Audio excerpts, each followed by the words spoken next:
Good morning and welcome to the 2025 PCI Clash at the Crossbar Ranch. It's going to be a beautiful day of qualifying this morning. Then we're going to go right into some UTV racing, so don't miss a single bit of it. This course has a little bit of everything to test an Ultra 4 car to its limits, and this is Ultra 4 USA Racing at its finest. I am Miles Hasselquist, and it's going to be a wonderful, wonderful week once again. So thanks again, everybody, tuning in to the Ultra 4 USA YouTube. We've got a couple cameras up. We'll have a drone flying around this morning for qualifying and the rest of the afternoon. Today it is a qualifying kicking off right now. We're going to start off with the Youth 170s, then go through the UTVs, go through the EMCs, and then the 4400s. And then we're going to take my desk down. I'm going to go out on course to Rockface, one of the better obstacles we have. So it'll be a little bit of a delay there, but we're going to have some amazing action going on. And then tomorrow morning at 8 a.m. Central Time, we'll do the EMC classes. And then at high noon will be the Youth 170s. We will miss that race because it's at the short course, and I'll be out on course. And then at 1 p.m., the 4400 Unlimited race. It's going to be an amazing weekend of racing, so try to tune in as much as you can and don't miss much. This coverage of Ultra 4 USA for the Clash at the Crossbar Ranch is presented by PCI Race Radios and is brought to you by our official sponsors, Brannick Motorsports, Warren Racing, Metal Cloak, and by NorCal Rock Racing. Davis is located in scenic south central Oklahoma in the heart of the Arbuckle Mountains, 1 hour south of Oklahoma City, 2 hours north of Dallas, Texas. Adjacent to the park is Turner Falls, one of the state's tallest waterfalls of 77 feet. Elevation here is about 850 feet. Population of Davis, Oklahoma is just shy of 3,000 people. The Crossbar Ranch has about 6,500 acres with over 150 miles of trails. The park is ran by Justin Ramsey, but is owned by the city of Davis, Oklahoma. About an average of 3,000 people come out every single weekend and enjoy this amazing park. It is open 7 days a week, 24 hours a day. On a normal weekend, it's $20 per adult. And kids 9 and under are free. There's a lot of unlimited dry camping, 28 spots with electricity and water. And there is a dump station on site. It's absolutely amazing. So be sure to come on out and check out the Crossbar Ranch for the 2025 PCI Clash at the Crossbar. Looks like up first is going to be number 4 of Lane Plummer out of Blanchard, Oklahoma, with overall racing in the limited Youth 170. We do have 2 classes racing this weekend in the Youth 170s. He's got a Hyson, MRT, overall weed and pest, overall roll-off dumpsters, 984 farms, and they've got the best family supporting them. So there's our Believe Cam Jack flying around. He'll be bringing us all this awesome action. To the top left of your screen, or in the center of your screen now, is this PCI start finish.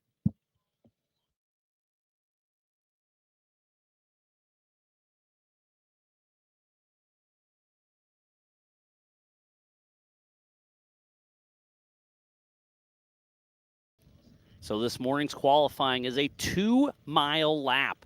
Thanks for everybody to tuning in. Looks like we got a lot of Scott Farley fans tuning in. Random Hank is in Galveston, Texas, just off the beach tuning in. Cameron Dickey Racing's ready to go.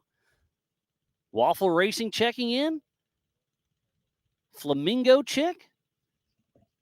It's going to be a great weekend, so thank you, everybody. And we are off and qualifying on this 2-mile lap. Again, it's Lane Plummer, number 4, out of Blanchard, Oklahoma, with overall racing out on course. And he is out doing a little bit. Actually, the Youth 170s stay in the short course, so it's probably about a 3/4 of a mile lap for these young guns. The future of our sport is out there and running. The Believe Cam drone is chasing them down.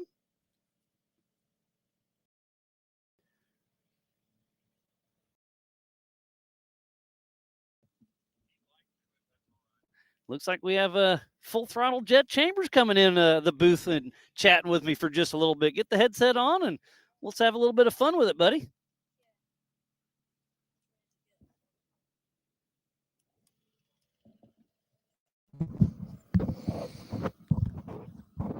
How are you, Miles? I'm doing good, buddy. How are you doing? Good. All right. What do you think of the course so far? You've been out pre-running yesterday. You got all set up, and everything's been going good, right? Yep. It's a lot of fun. Very rocky. Um, yeah, definitely a lot of rocks, but it's a lot of fun, and I just can't wait for this afternoon to race. Yeah, it's going to be great. Yeah, you're going to do, I believe, 2 laps now, right? We originally was going to be one. Did we switch it to two? I think it's still just gonna Oh, be it's one. still going to be just one. And you guys are doing a 12-mile lap, I believe. We cut off out some of the harder trails. Yeah, 12 or 13. I don't Yeah, know. that's going to be awesome. So you were out there pre-running yesterday. What'd you think of the course? Oh yeah, definitely very rocky. Couple sections to go fast, but it's a lot of fun. I love the technical stuff. Yeah, and that's what Ultra 4 is all about. And it looks like Lane Plummer just finished his qualifying lap with a 128. So we'll see how the rest of the field stacks up there. I don't see Hunter Biddle or I got Jet Chambers in here. We got you in the wrong class on our timing. We'll have to get that fixed. Oh, does it show me the 170? Yes, it does. So we'll have to get that corrected on our timing side because you're sitting here with me. You're not in that little car. You're in a big car now. Yeah. So it looks like number 7 is up next of Ryder Nelson out of Gainesville, Texas with Nelson's Off-Road. So are you excited about qualifying this morning? Are you nervous? I'm pretty excited. I think I'm going to do it by myself without my dad because it's 2 miles easy to remember. Yeah, I got that. But then during the race, you will have your dad in there co-driving with you, right? And is that fun? Is it nerve-wracking? You guys get along? Do you fight? What happens in there? I mean, we fight a couple of times, but most of the time it's pretty good. Yeah, no, A I lot mean, of fun. in the heat of the moment, it's easy to get a little agitated at each other from time to time. But Yeah. I think the bonding between you and your dad in a race car, there's like nothing else. Yeah. Yep. So out on course number 7 of Ryder Nelson out of Gainesville, Texas with Nelson's Off-Road and that Hyson with Bearded Stitch, Starwood Power Sports, Hess Motorsports, G3, Triple Threat Off-Road, and the Graphic Guys. This is his first Ultra 4 USA race with us, so he's making his debut. And don't forget to go to ultra4racing.livemotorsports.com for the same timing we have right here in the Big B studio. Man, do I need to go get set up? That's a 1000 kid. Yeah, you're up next, buddy. Jet, thanks for joining me in the booth. If you want to come and have a chat after your qualifying run, please do. All right. All right, Thank buddy. you. Have fun. Make sure to get me off that 170 list. I'll work on that. Thanks, All buddy. right, see ya. Oh, and actually, that's probably why you're in here because you are right next. So it is Ryder Nelson out on course number 7 out of Gainesville, Texas on this 3/4 mile qualifying loop for the Youth 170s. The future of our sport is out on course and qualifying. We are doing one at a time for now, but I assume when we get the bigger cars out on the 2-mile qualifying course, we'll probably have 2 cars out on course at a time. So we'll do our best to keep everything running smooth. So we'll get a time for Ryder Nelson. Is it going to beat Lane Plummer's 128? And it does not. Ryder Nelson with a 137 flat. That is a great run by our first 2.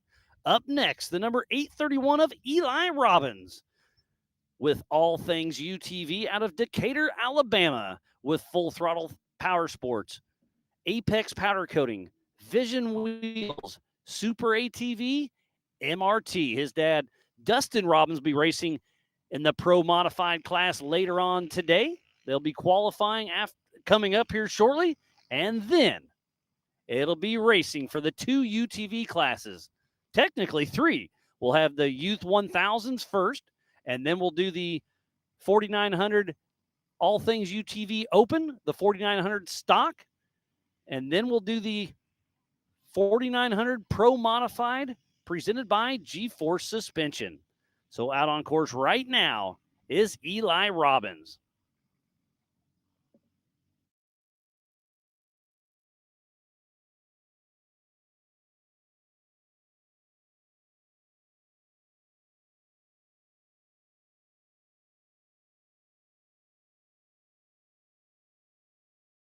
If you are just tuning in, this is the 2025 PCI Race Radio's Clash at the Crossbar Ranch in beautiful Davis, Oklahoma. We are qualifying for this weekend's race. Every car has a chance to qualify. You do not have to. You can take a rear start.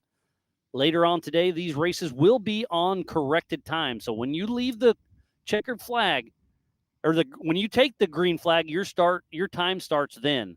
I believe they'll be taking off one at a time every 30 seconds later on today. We have James Schofield there running race-offs at the PCI start-finish. This is a one-lap qualifying run, and out on course right now is Eli Robbins out of Decatur, Alabama. He is part of the Youth 170 stock class. Lane Plummer and Ryder Nelson have already finished their time, so we'll see where Eli stacks up against the rest of the competition. And Eli Robbins gets a 1:53. They will be racing tomorrow at high noon.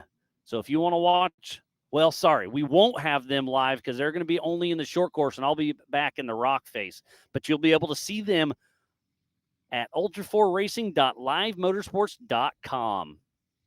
And then later on today, right now it is not important at all, but we do have racing tracks. So on a bigger course like this and endurance-wise, we always have racing tracks out there. So you can go to livemap.racingtracks.com or just Google racing tracks. It'll pull up, get on the Crossbar Davis, Oklahoma map, and check out your cars. So we'll get more into that once the racing gets underway. Right now, definitely go to ultra4racing.livemotorsports.com. And then obviously you're on the YouTube if you're listening to us right now. Crossland Off-Road Racing's tuned in. We miss you, Chucky. Wish you were here, but we had some fun with you at the NorCal Stampede just a couple weeks ago. It is a busy, busy season this year. We've already had the NorCal Stampede. We started out the year up in Roush Creek, Pennsylvania, and now we're at the Crossbar Ranch. And off the line next was the 107 of Hunter Biddle, part of the Youth 1K. Got to shift my sheets real quick.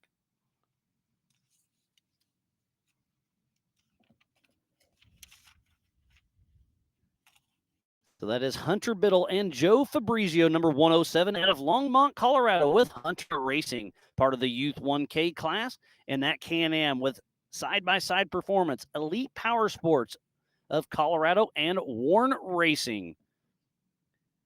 His first Ultra 4 race was the 918 at Mid-America in 2022, and he was in the 170s and is stair-stepping his way up right here at the Crossbar Ranch. So great to see Hunter Biddle stepping out of the 170s, and that's where they deviate course right there and start their 2-mile qualifier. This will be the normal qualifying run for the rest of the morning.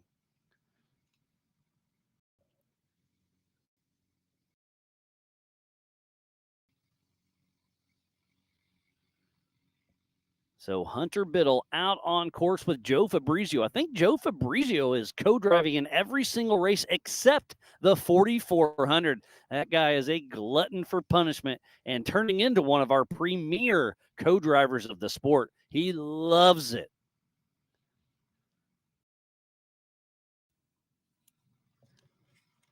Again, I believe we're going to send out a second course here in just a moment.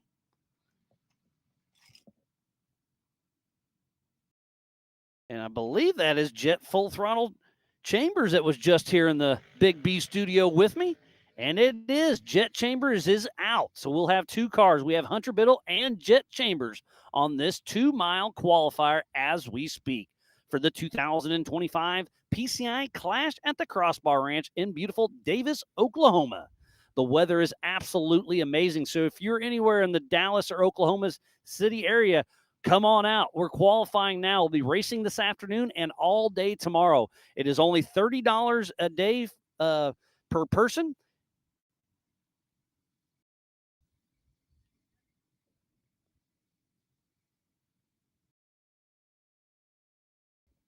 It's going to be an amazing event out here. We do have Roxy here on site. She's got some of the merchandise. So if you want an Ultra 4 shirt or hat, come on out and check her out.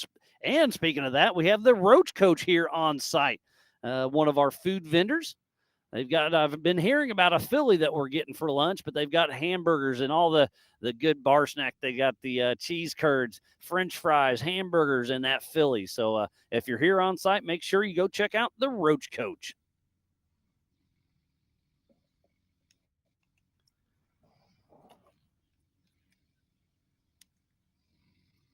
And that is Hunter Biddle coming back into the short course.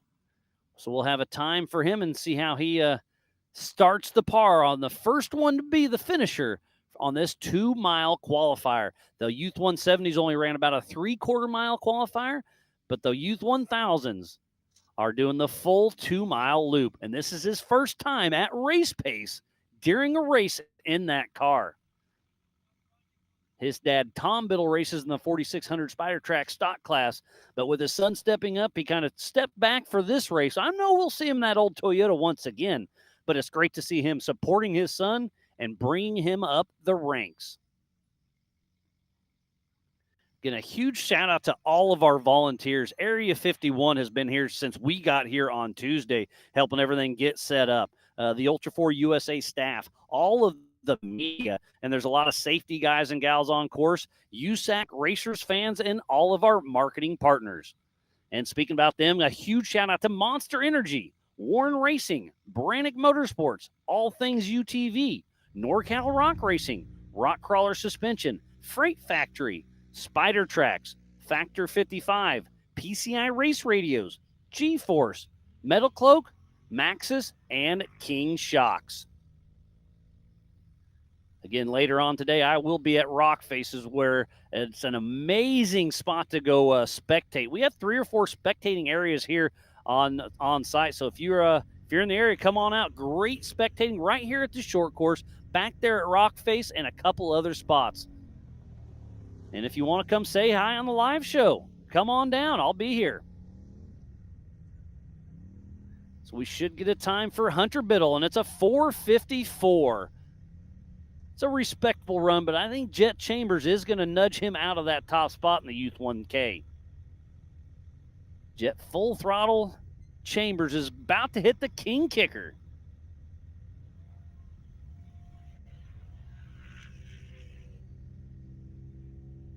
And here he goes. So Jet Chambers with a 3:36. So almost a minute and a half faster than Hunter Biddle.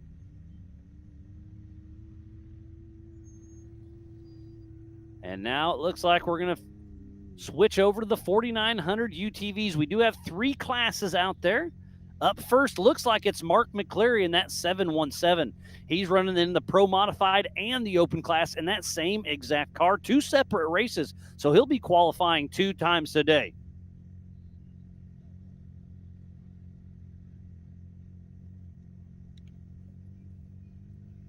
So the 717 of Mark McCleary with Tyler Nowak with CA Technology out of Reddick, Florida with Turned Up Racing.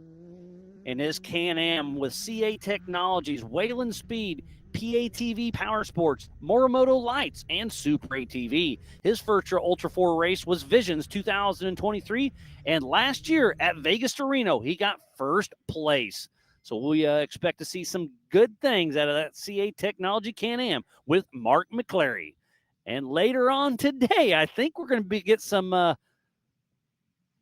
onboard with Starstream from Mark McCleary. I think we got about 5 or 6 of those Starstreams that we'll be bringing in the live show later on today. It looks like up next is going to be the number 5 of Owen Van Eperen, O-Show himself.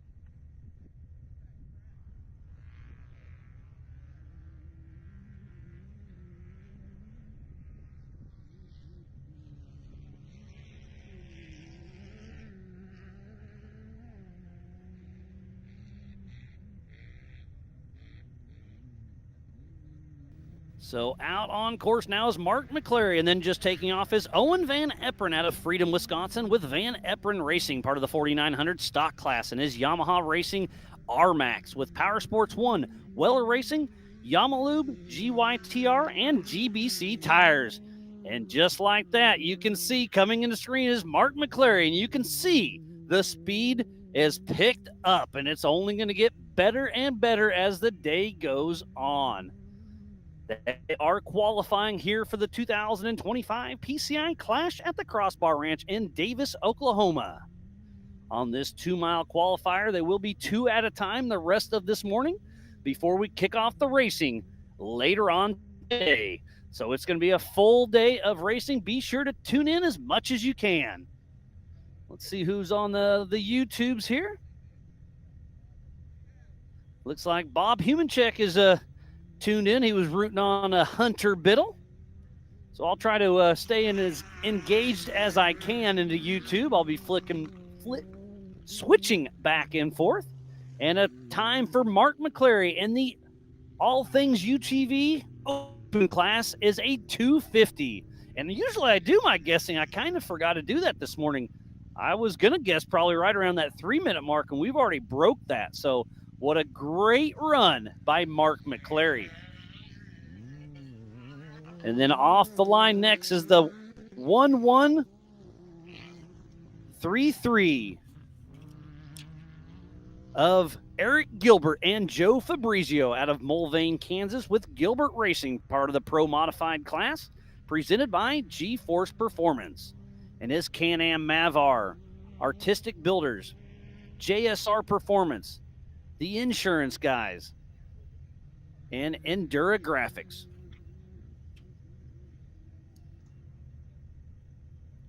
A lot of moving parts out here today, so we're going to do our best and bring you some of the best racing action we can. Looks like that's Cody Willenborg and Matt Wilson getting ready to start their qualifying run. And here comes Owen Van Eperen. He is in the stock class with a 3-minute flat.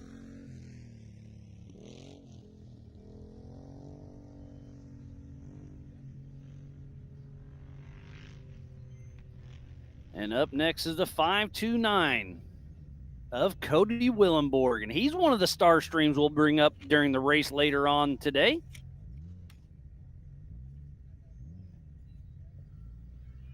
Getting ready to take the green flag at the PCI start-finish is Cody Willenborg and Randy Dassenbach out of Effingham, Illinois, with CW Motorsports, part of the 4900 All Things UTV Open class, and that Polaris Pro R, AMS, All Balls, Tire Spine, Bell Ray, I&W Fab, Braille Batteries, Optimate, Factory Polaris, and CW Motorsports. His first Ultra 4 race was back at King of the Hammers in 2022.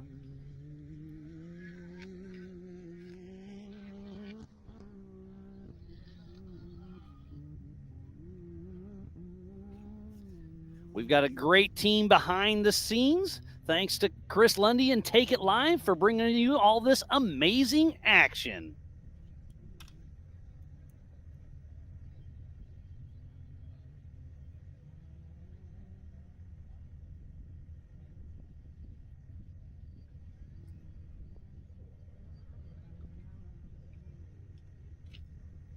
All right, so we have Cody Willenborg out on course. And Eric Gilbert. I suspected we should have seen Eric Gilbert by now, so I'm not sure what happened with him. Oh, and just as I say that, he comes into screen. So Eric Gilbert and that Mavar pushing hard.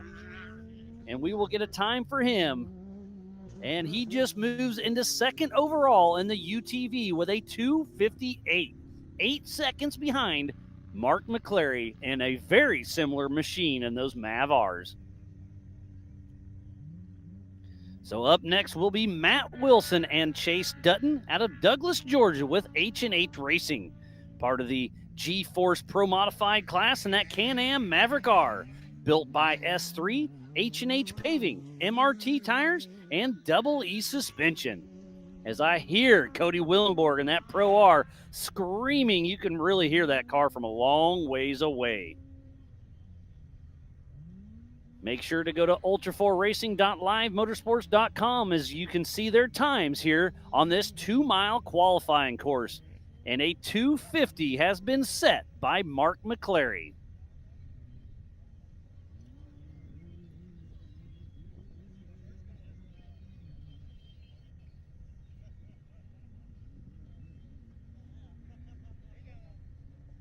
Looks like we have some people tuning in from Australia.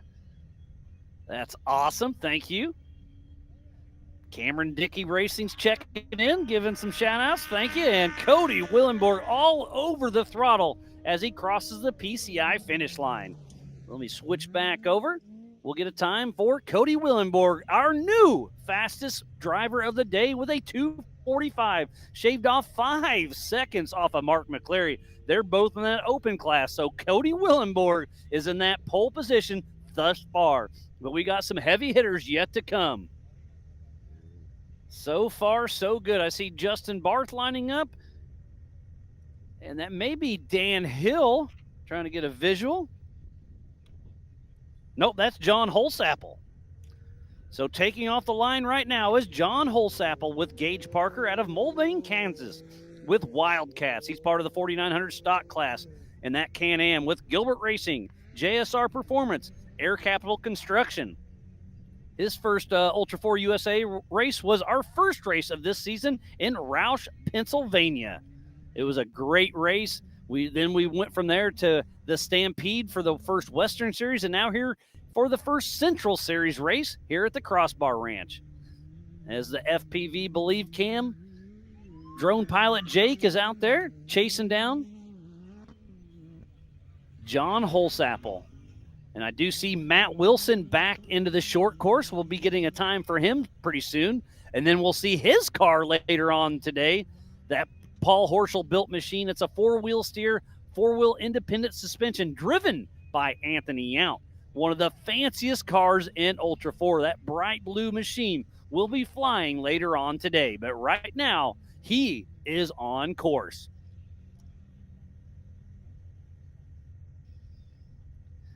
So Jack with Believe Cam is flying around, bringing you some amazing shots here.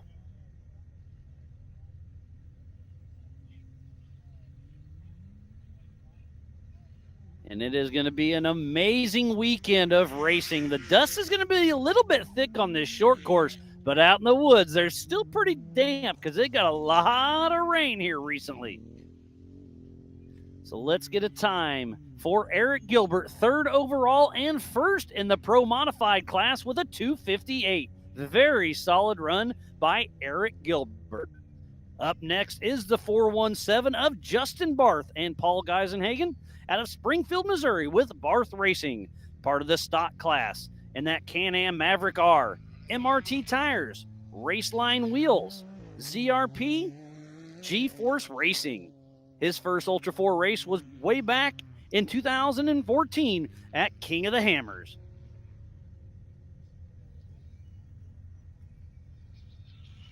So Justin Barth and John Holsapple out on course. John Holsapple back into the qualifying short course. This is a 2-mile short course qualifier. They use most of the short course here in front of us, but then they go back in the woods just a tick and then go over some of this prairie area, I would call it. And some of it was virgin soil out there, and there are some basketball-sized rocks if you step out of the line out here. And that's something I meant to bring up earlier, that later on today, when you're out in this fast prairie section, this course is very diverse. It looks like a prairie section, and they'll be going over 100 miles an hour. But again, there's these big gnarly rocks that are hidden in the tall grass that if you step out for a pass, you better know where you're at, because it could rip a wheel off. It could smash a tire and really do some damage. So John Holsapple will be coming in with Gilbert Racing.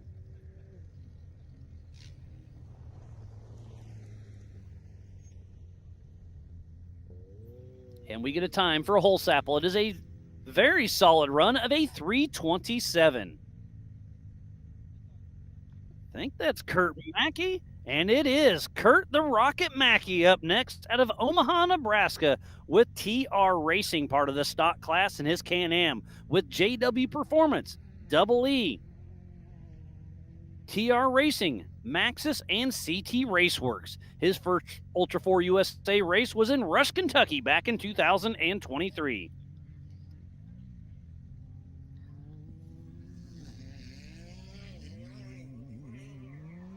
And Kurt Mackey is off. I'm kind of glancing at the weather today. There is a little bit of a breeze. I'm going to say it's about 5 to 10 miles an hour, but the sun is out. It is shining, and it's going to be a beautiful 75 degrees today and up to 80 degrees tomorrow with a little bit of wind. So it's going to be an absolutely perfect day here in Davis, Oklahoma, here at the Crossbar Ranch. So again, if you're anywhere in the area, come on out. Come spectate some of the best off-road racing in the world, in my opinion. So we have Justin Barth and Kurt Mackey out on this 2-mile qualifier right now.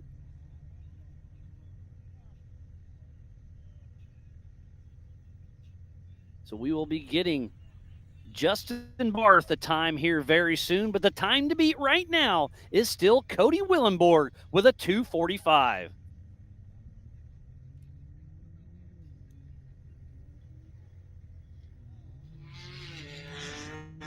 And Justin Barth crosses the PCI start finish. And Justin Barth will get a time for him here very soon. There it pops up, moves into second in class and 6th overall with a 3:19.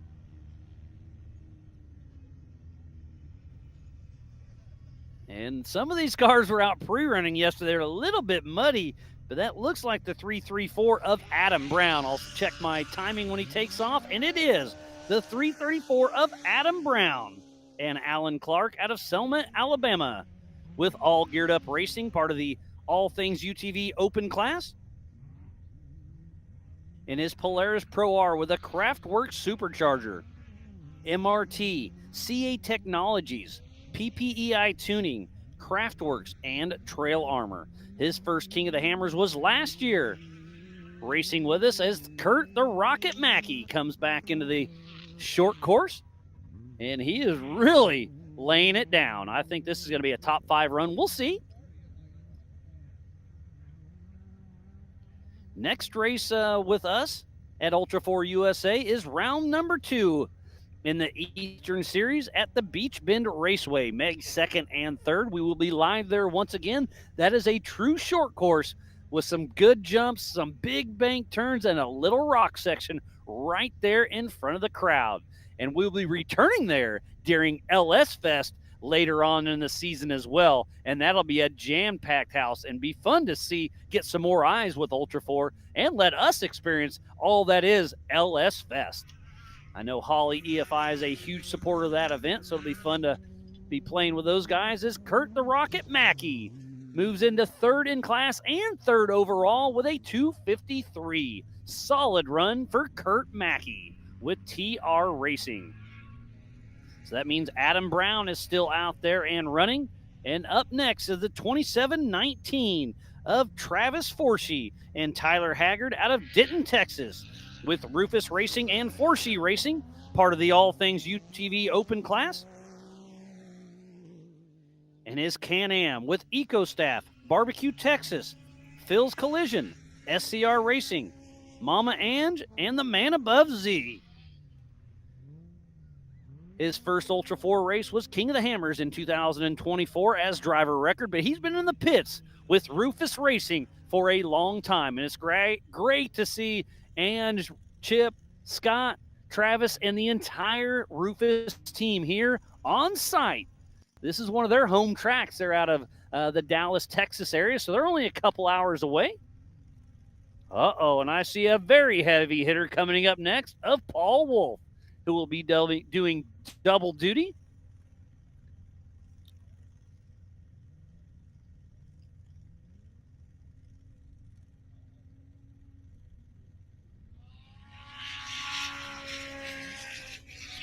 So we will be getting a time for Adam Brown. And he just moved into second in class and overall with a 2:48.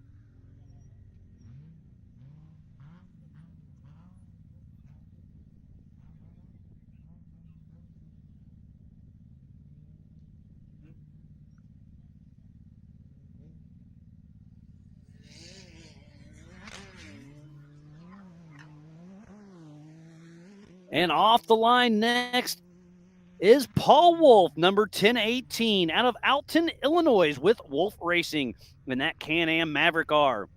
With Badlands Off-Road Park, Alltech, VP, Nitto Tires, Raceline, and RCV. This guy has done a little bit of everything with Ultra 4.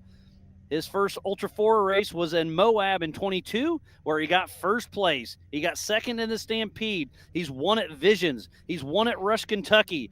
This guy has been a Eastern and Western champion, a national champion. I mean, Paul Wolf has done a little bit of everything. So this will be an exciting time for him as we see Travis Forshee and Paul Wolf out on course at the same time. And joining me in the Big B studio is one of my good friends with Tribe 16, Adam Shear. How you doing, buddy? I'm doing great. Yeah, you're doing really good. Usually, you've stepped away from the racing a little bit, and it looks like you're a lot more relaxed. Definitely a little easier pace. Yes. Yeah, you just kind of get to hang out and chill a little bit, huh? Hanging out with my good buddy Jeremy down there. Oh, yeah. Jeremy Dickinson been running good. We got James running the flag. Brian Trotter out running course, make sure everything's good. John Goodby's making sure the overall blanket's running smooth, and the entire team, Mike, RDP, Abe, Pam, Roxy, Robert. I mean, we got a great team here. Everybody's done a fine job of setting up. This looks great. Yeah, it's been a lot of fun, and I think it was it last night you pulled in or 2 nights ago? Last night. Last night, okay. I was leaving the track as you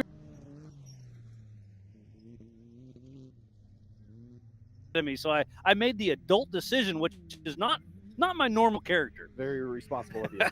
But yeah, we wanted to bring a good show, so we had a little bit of homework to do last night, but we got it going, and here we are racing.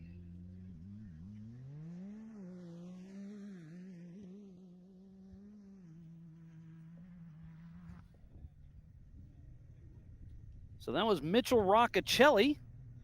There it is, wrong page. So Mitchell Roccacelli with Gene Christian riding shotgun out of Beaver Dam, Virginia, with ECE Off-Road Racing in that Can-Am, with ISG Rents, East Coast Earthworks, Infrastructure Solutions Group, JW Performance, and Triangle Cycles. He's been racing with us since Rush, Kentucky back in 2023. So what are you excited about this weekend, Adam? Like you said, just having a good time, relaxed. Going to watch them racing, and if anybody needs a hand, I'm lending a hand. Course working or anything. Well, don't forget you said that. So let's see. We just had Paul Wolf cross the line, 3rd overall and in class in the All Things UTV Open class with a 2:49, just 4 seconds behind Cody Willenberg. So I think this is going to be a tough race. I was guessing that 3-minute mark, and we're already at 2:45. That's pretty good racing. So with Tribe 16, you work on Jeeps, you work on trucks, you work on race cars. Kind of give us a 10-cent tour of what Tribe 16 is. That's it. We do a little bit of everything. I mean, if it's any brand off-road vehicle or even street rigs or trucks, like you said, we do it all. So will you work on my buddy's Prius? I mean, sure. You know how to plug it in? Sure. You'll figure it out. You'll watch the YouTube and get that going, right? We'll modify it nicely. Yeah, but obviously you're more into the off-road scene, right? Oh yeah, absolutely, yes. Yeah. So off the line next, number 17 of Jay Shaw out of Trustville, Alabama, with Adventure Lifestyle in the Pro Modified class, presented by G-Force Racing. In his CT Raceworks Can-Am Maverick R, OBR tires, Raceline, and Double E shocks. And we've got some great competition out on course right now. We have Mitchell Roccacelli and Jay Shaw, 2 heavy hitters in the UTV class. Are you going to be able to bounce around and go to Rockface and a couple other spots this weekend? Absolutely, yes. Yeah. And you bought the Sleepster, right?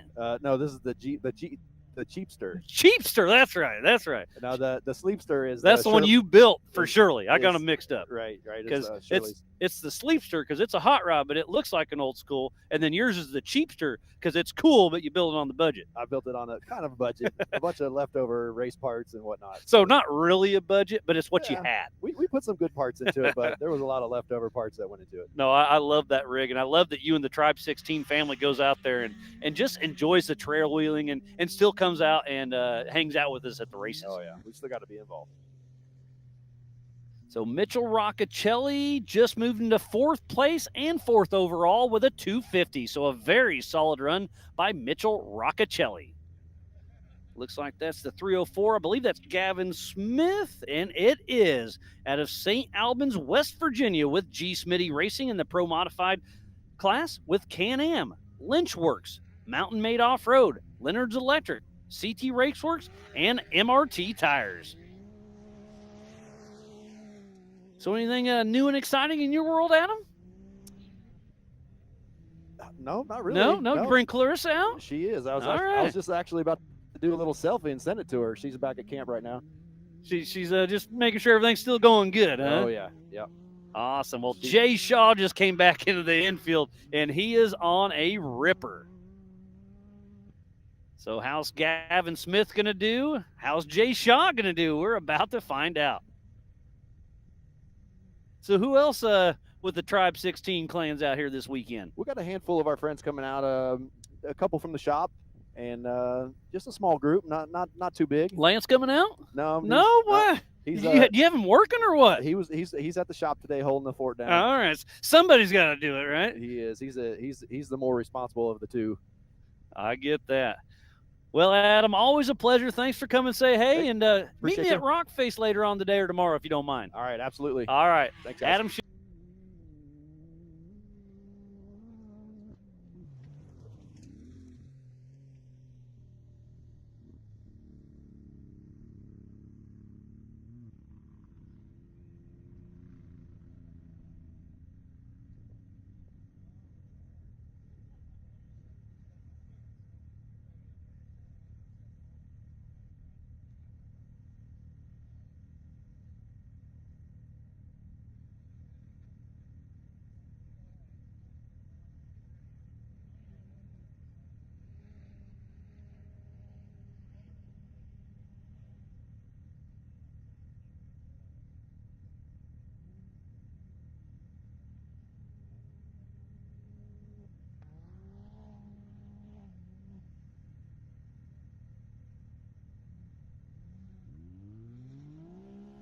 By like 2 seconds. So that's a pretty solid run. I was guessing the 3-minute mark, and you're right there, 2:48.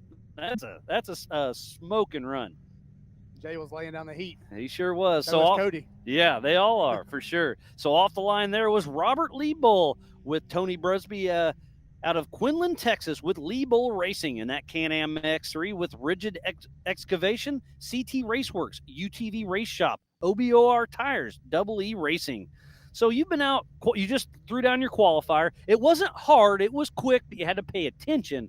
But you were pre-running yesterday. How gnarly is that course? Dude, that course has a lot of rocks. There's a lot of nuisance rocks, and there's a lot of rocks. And some pretty good rock climbs. There's 3 or 4 that are actual rock climbs this year. There is. It is good. That flat wall is really good. That's going to be a lot of fun. Yeah, and that's where I'll be at that rock face. Yep. So Gavin Smith just crossed the line, 2nd in class, 9th overall with a 256.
in there.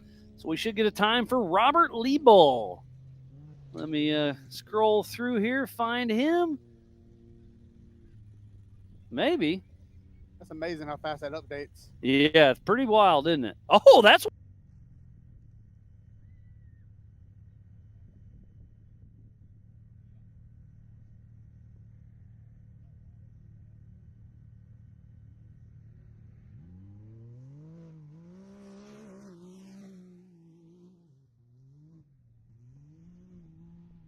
Ian Parker, number 323. Flip sheets again.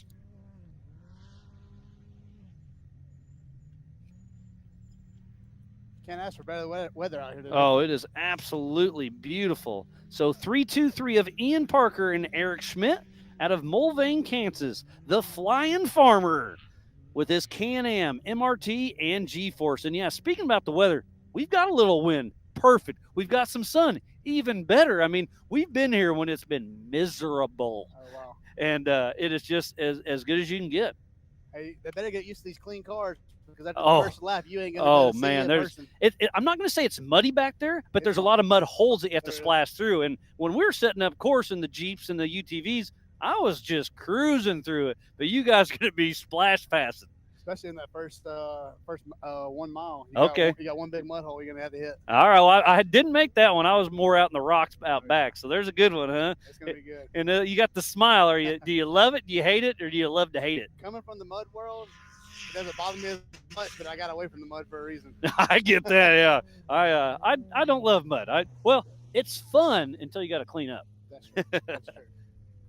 So we'll get a time for Dan Hill, number 888.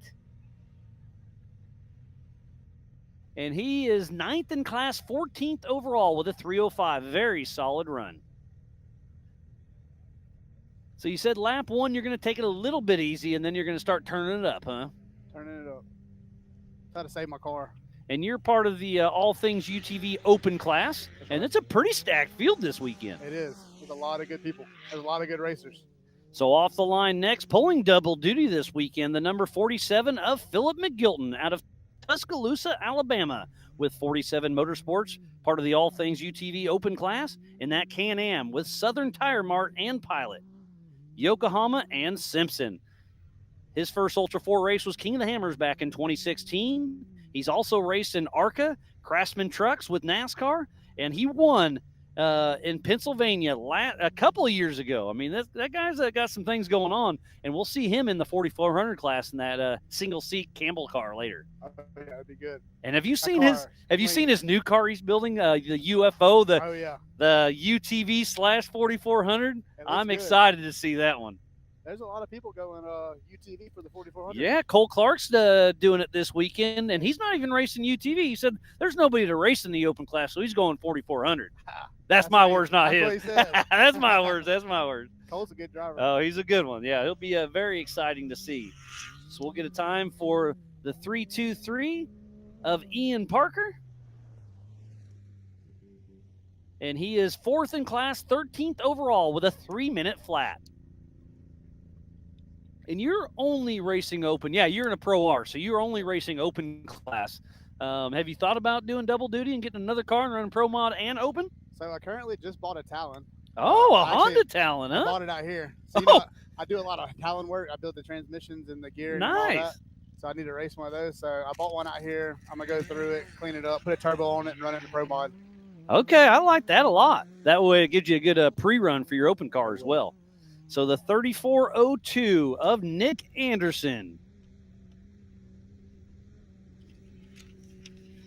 The wind's kind of blowing my papers around, but we're getting there. So Nick Anderson and Anthony Denny out of Canton, Georgia with Anderson Racing, part of the All Things UTV Open class, and that Infinite Off-Road, Tire Spine, SE Power Sports, Warren, and Factor 55. And he's pulling double duty. He'll be racing him in the open, and he's racing Pro Modified in the same car. Phil's laying a heater down right here. Oh, yeah, Philip McGill. Oh. He may have just flipped. Oh, I still see a little dust run. He saved her. He was getting it. Having some fun. Let's see who's turned in here.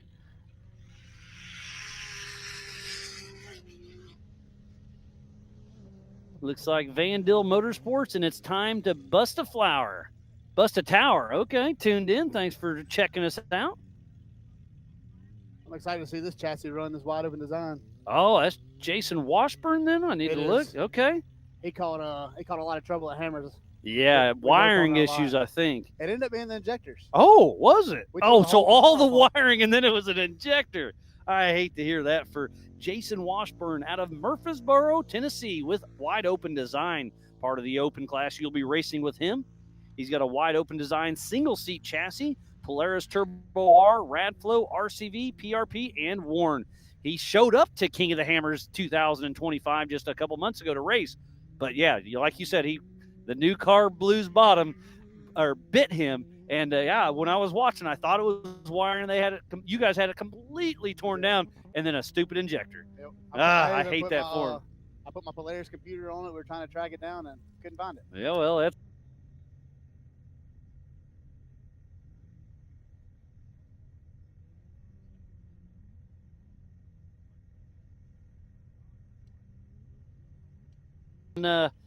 Rouse Creek. Well, how long ago was that? A month ago, I guess. It's been busy this year, hasn't it? It has been. So Nick Anderson is out on course. Did Jay Shaw take off again? Did I miss him? No, he's back there. Okay. Look, he washed his car again. Oh, man, he did wash it. So Nick Anderson is laying down a heater. This is going to be a top 5. Let's see where he shakes out. Nick Anderson is not a top 5. He's our new fastest racer of the day with a 2:42. So 6 seconds faster than you. And you know how hard you were pushing. So he was flying, wasn't he? He was flying. Awesome. Fast. Well, a great run thus far. It looks like the 211 is getting ready to take off next, and that is Ian Dickey out of Norfolk, Nebraska, with Ian Dickey Racing, part of the open class, and that Polaris Pro R with Power Sports Nation, Double E, Sedona, PPEI. His first Ultra 4 race was Mid-America 2022, and he won there at Visions in 23. So a 2:42 by Nick Anderson. What a great run he had.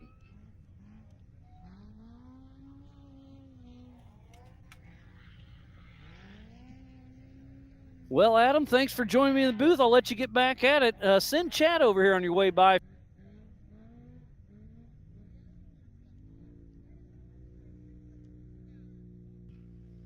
It's been fun having some of the racers hop through the Big B studio with me, giving us their insight. I used to race, but I'm not at these guys' levels, that's for sure. So we'll have Chad Hunt, the winner at Nationals last year, the overall winner in the 4,400 class. What a great run he had, and we'll see if he can back it up this weekend. Chad, how are you doing, buddy? Oh, doing great. Yeah, what you guys got here a couple days ago, got all set up. And the car looked pretty. You must have pre-ran something else for a while. Last I saw it. No, we were just at a car show. Oh, okay. So you were actually at a car show. Yeah, we were just supporting Ultra 4 and trying to get the word out. And, awesome. My beautiful, amazing wife that was not here with me this weekend is helping us, and she's back home watching live. So hello. I'm sure Nikki's tuned in. How you doing, girl? Yeah, you were our overall winner last year. How good of a feeling was that? Because that was your first ever Ultra 4 USA win. And when you hopped right here in this same booth, the smile on your face, we couldn't have beat it off you. Well, that's what they say about me normally. So, yeah. So it was even better. Yeah.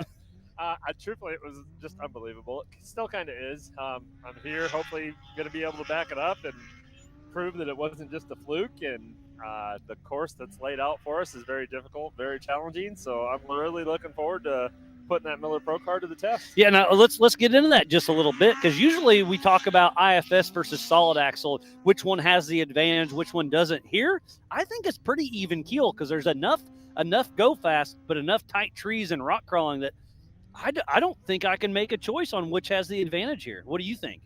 I'm going to say I do, just because I got a solid axle. And because you won. All right, I'll take that. But the water's going to play a big role. We didn't have nearly this much water in October. So it's going to eat up some engines and electrical systems. And so you're going to have to plan for that. I believe the course is rougher. Going over it. Really?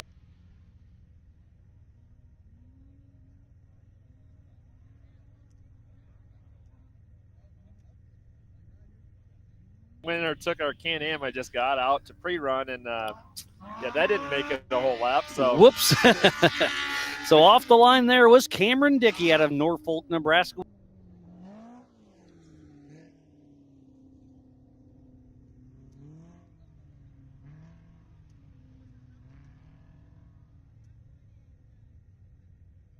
It's going to be exciting. I mean, you got Paul Wolf, Chad Hunt yourself, Philip McGilton, Cole Clarkson, that UTV. He's going to be fast and nimble. Yep. And it's a pretty stacked field for the 4,400 class. I'm excited to see how it shakes out. Yep. Who's your pick for the top 3? Chad Hunt. I'll say it for you. Paul's always a good run if he can keep his car together. Same with Phil. They're both fast cars. You know, they'll blow me away on the short course here. You know, the woods and the rocks are where I can shine. So we just got to take advantage of when we can go fast and put it out there. And, you know, the other guys that are here, it's anybody's race. And I think last October proved that with all the big names that were here. Oh, 100%. So off the line there was Clay Wallstat with Brad Goodfellow out of Lake Geneva, Wisconsin with Area 15 Designs Racing. And that Kawasaki with Area 15 Designs, Razor's Edge, Power Sports Nation, Ardent Digital Media, and all things UTV. His first Ultra 4 race was Crandon at the Big House back in 2023, which we will be returning there once again over Labor Day weekend. There's a lot of action here. During the race, I had get some downtime, but we're just plugging through here, and I don't think we've had a rollover yet. I hope I didn't just jinx anybody, but Right. Thanks, Miles. so if you roll over, you can come hit me later, all right? I'll let you.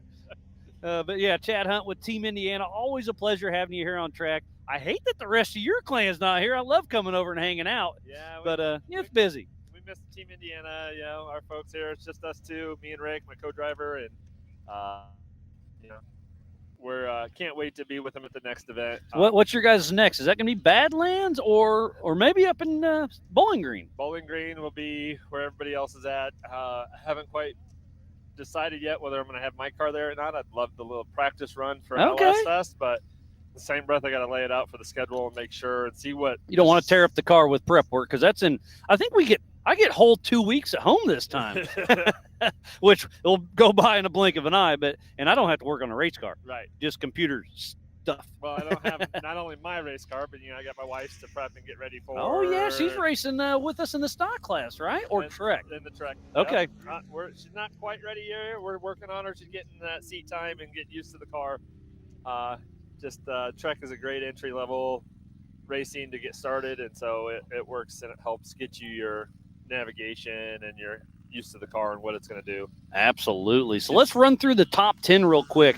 In Pro Modified, it's Nick Anderson. In the Open, it's Cody Willenborg. In Open, Robert Lee Bull. In Modified, Jay Shaw. In Open, Philip McGilton. I missed his time with a 247. Great run. Adam Brown that was in with the booth with me in Open. Then it's Jay Shaw, Paul Wolf, Mitchell Roccacelli, Mark McCleary, and that's your top 10 overall. Remember, there's stock, open, and pro modifieds, so make sure you go to ultra4racing.livemotorsports.com for the same timing we have right here in the Big B studio. So, Chad, I was talking to Adam about the course. You just said that you think the course is rougher. He was saying it's rough too. So let's talk strategy. We were going to run you guys 3 laps, but since we cut down the mileage, we bumped her up to 4. You excited about that, or you hate us? Actually, I'm excited because, again, the Miller cars are so super strong that I think it only works to my advantage to have that extra lap.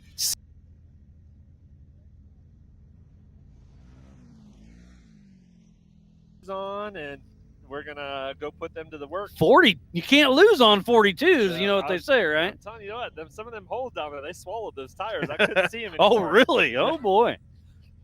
Yeah, I'll be down at Rockface. I'm excited to see you guys come up. And Rockface is a huge rock obstacle, but 4,400 can only run the hard one. So we ran it yesterday. I only made it about halfway up. Had to turn around back down. Really? I didn't give her enough steam, I guess. She just started spinning. Are you running the supercharger this race, or still don't have it put back on? No, we eliminated it completely. Oh, so you're done with it? Yep. Okay, just kind of staying smooth and consistent and steady. Yep. Seems to be working out better for me. Well, I know you had some bad luck with it, which I hated to see. So I'm all about simple. Yep. Yes. Keep it simple. Yep. So we backed up, looked at the face some more, and we hit it with about more 30 mile an hour more speed to it, and it just went right up. Which line did you hit? The far left line or the middle? Right up the middle. Right up the middle. Nice. Well, we missed Mark McCleary taking off again because remember he's running open and pro modified out of Reddick, Florida with Turned Up Racing in that Can-Am with CA Technologies, Wayland Speed, PATV Motorsports, Morimoto Lights, and Super ATV. And running them 2 at a time's got you keep busy. Oh, man, it's a lot going on here, isn't it? But again, thank you, everybody, for tuning in to the 2025 PCI Race Radio's Clash at the Crossbar Ranch in Davis, Oklahoma. A beautiful day. I mean, I don't remember having this good of weather here ever. No, it's pretty gorgeous out. We've seen rain, we've seen wind, we've seen tornadoes, we've seen quicksand, and this one is just awesome. That's Dustin Robbins.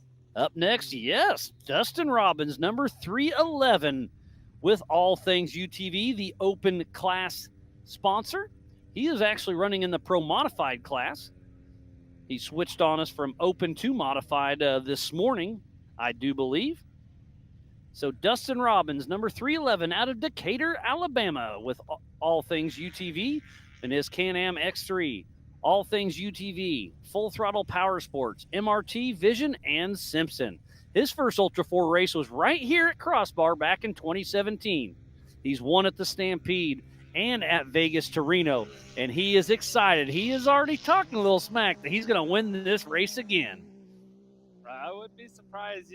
I've gotten to know Dustin here over the last year because I bought that Can-Am, and I've ordered a lot of things from his company, All Things UTV, and they've got great parcels. I've ordered some axles for some buddies through him, and he's got some great prices, and he really supports Ultra 4. So, yeah, he's been a great addition to our team. Yep, absolutely. That's the reason why I looked at the sport and who's involved with the sport and sponsoring the sport. So that's who we order the parts from. 100%. Yeah, I always read through the sponsor list and say, please support who supports the sport, because without all those guys and gals, we would not be here racing, and you're going to spend your money somewhere. So keep it with the keep it within the Ultra 4 family. There you go. So here is Van Epron, number 45, coming through. Rodney Van Epron with his son Ethan Van Epron in the seat. I did miss him out of Freedom, Wisconsin with Van Epron Racing and that Yamaha Racing R-Max with Power Sports 1, Weller Racing, Yamalube, GYTR, and GBC Tires. And I was texting back and forth with him a week ago, and his son Owen Van Epron goes racing with him all the time. But this is his first time for his other son, Ethan, to ride shotgun with his dad. So it's something pretty special here for this weekend. Ethan and his dad, Rodney, are out there battling, having some fun in the car. Yeah, this is a heck of a race to start it, because this is no doubt. He may not want to get back in the car again. Yeah, we'll find out. Of course, that thing was small. It looked like a little billy goat. Yeah, they are. Those little R-Maxes are pretty interesting.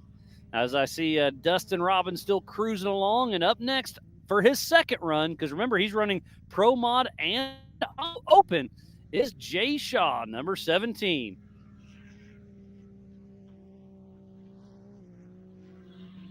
Oh, maybe not. Well, yeah, something's going on. We'll get with race ops here in a little chatter over the PCI race radios. Something's going on with Jay Shaw. Not sure if it's timing or not. We'll get that sorted out. He's getting waved over. Jeremy Dickinson's keeping him honest.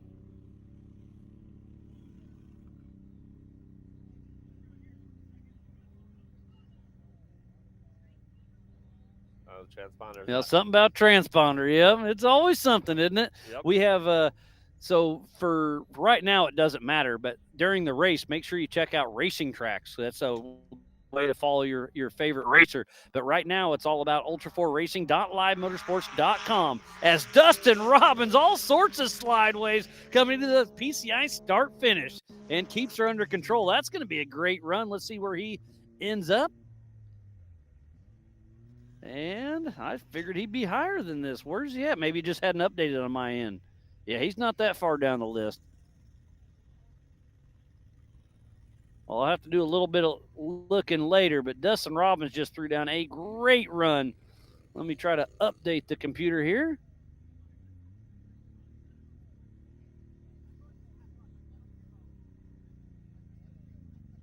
Anderson Racing getting ready to take off. Got a refresh, and I still don't see him, so we'll have to. Another transponder issue, maybe. Very, very possible. You never know. But that's why we have backups for backups. Yeah, it still shows them on course, which is obviously not the thing.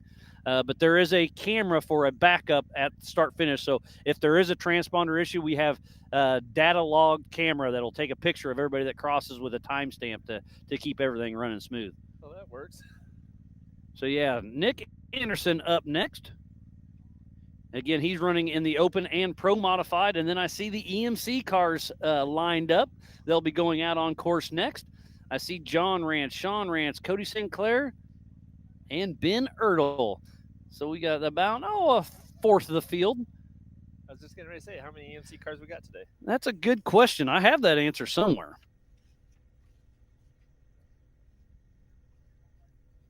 I believe we have 12 EMCs that'll be taking the qualifying course here momentarily. And then the big race for them is tomorrow morning, I believe, at 8 a.m. Central Time. A lot of information here. I don't know how I keep it straight, I'll be honest. But I try my best. You do a great job, Miles. I appreciate it, buddy. We love having you around. And it's all part of the Ultra 4 family. I love what I do. I love hanging out. I love racing. And the after parties are even better. They are. That's actually, we were just talking about. I got to get with my wife and stuff, but we were thinking about doing a Badlands Team Indiana dinner again. So don't threaten me with a good time. Yeah. So that'll probably be, I don't know, Friday or Saturday night. We'll probably end up doing it Thursday or Friday. Thursday, okay. Let's do Thursday. That's what I'm thinking. Well, I guess we race Friday and Saturday. We race Friday and Saturday, and so that's what we were looking at. And but the how Badlands schedule is a late one, but then we get to sleep in because the Can-Am, they're doing their big deal, and we can't race till later in the afternoon. So, all right, I'll make that work. Yep. That's what we're trying not to, so guys can still work on the cars and stuff like that. And, just come have dinner with us. Yeah, hang out and enjoy the. That's one thing we did enjoy about the, things we used to do, the dinners and stuff like that. It was just everybody come together for a little bit. Awesome. No, I love the wing nights. And my wife, Bailey, and sister-in-law, Marcy, are tuned in watching. And they've been to one of the Team Indiana wing nights. And I told them, we're going to be busy this week out at KOH, but we got to swing by Team Indiana wing night. That's just a must-do. And they had a great time. Oh, good. It's a little light this year, but it's so hard to schedule out at KOH. KOH. It's busy. Yeah, that is no doubt. So Nick Anderson is out again qualifying. He's already qualified for his open. Now he's in pro modified with Anthony Denny out of Canton, Georgia with Anderson Racing. It is Can-Am Maverick R with Metal FX, CT Raceworks, Evo, Infinite Off-Road, Tire Spine, SC Power Sports, Warren, and Factor 55. So we'll see what kind of run he does. Trying to get Jay Shaw squared away so he can make his second run, and then we'll be out qualifying for the EMCs. And then the big dogs. Chad Hunt, our current champion of this course, will be taking the green flag here. I'm going to say in probably the next 45 minutes. Yeah, it looks like about. You got your comments on? Oh yeah, there's 4 different screens I got to play around with, and no wonder when I message you, you're like, yeah, there's a lot going on. Yeah, well, it looks like John Bush is tuned in from a cold, rainy Pennsylvania. We got a pretty good following right now. And I love having the live timing in the top left of your screen to kind of keep everything running smooth and see how everything's going. So that is Nick Anderson on his second qualifier because, again, he is running in 2 separate classes. So that car you see on screen has to do 3 laps in Pro Mod and 3 laps in Open. Man, they put those cars through the paces. I know Paul Wolf's doing it, Nick Anderson, Jay Shaw. Speaking of Paul Wolf. Oh, Paul Wolf did make it for his second qualifier. Huh? I must have had some issues with his car there on his first run, huh? Yeah, something. He looked like he was rushing. Pulled the drive shaft. Yep, I hear him hollering over there. Yeah. So made quick enough work, and it looks like we're going to sneak him in here.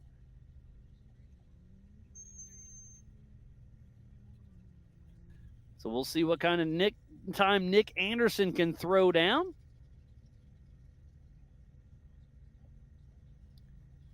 Daisy's tuned in. Tell me to turn up your mic a little bit, so I'm cranking you up a little bit. Thanks for keeping me honest, Daisy.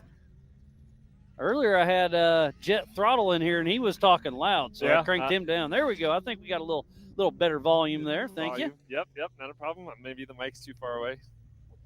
Probably a little bit of both, and a bad audio guy, because that's me.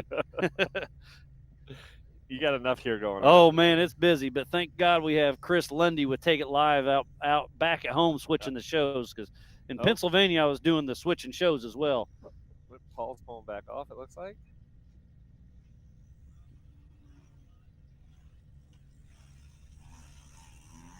I'm not sure exactly what's going on there, but we're keeping everything running smooth.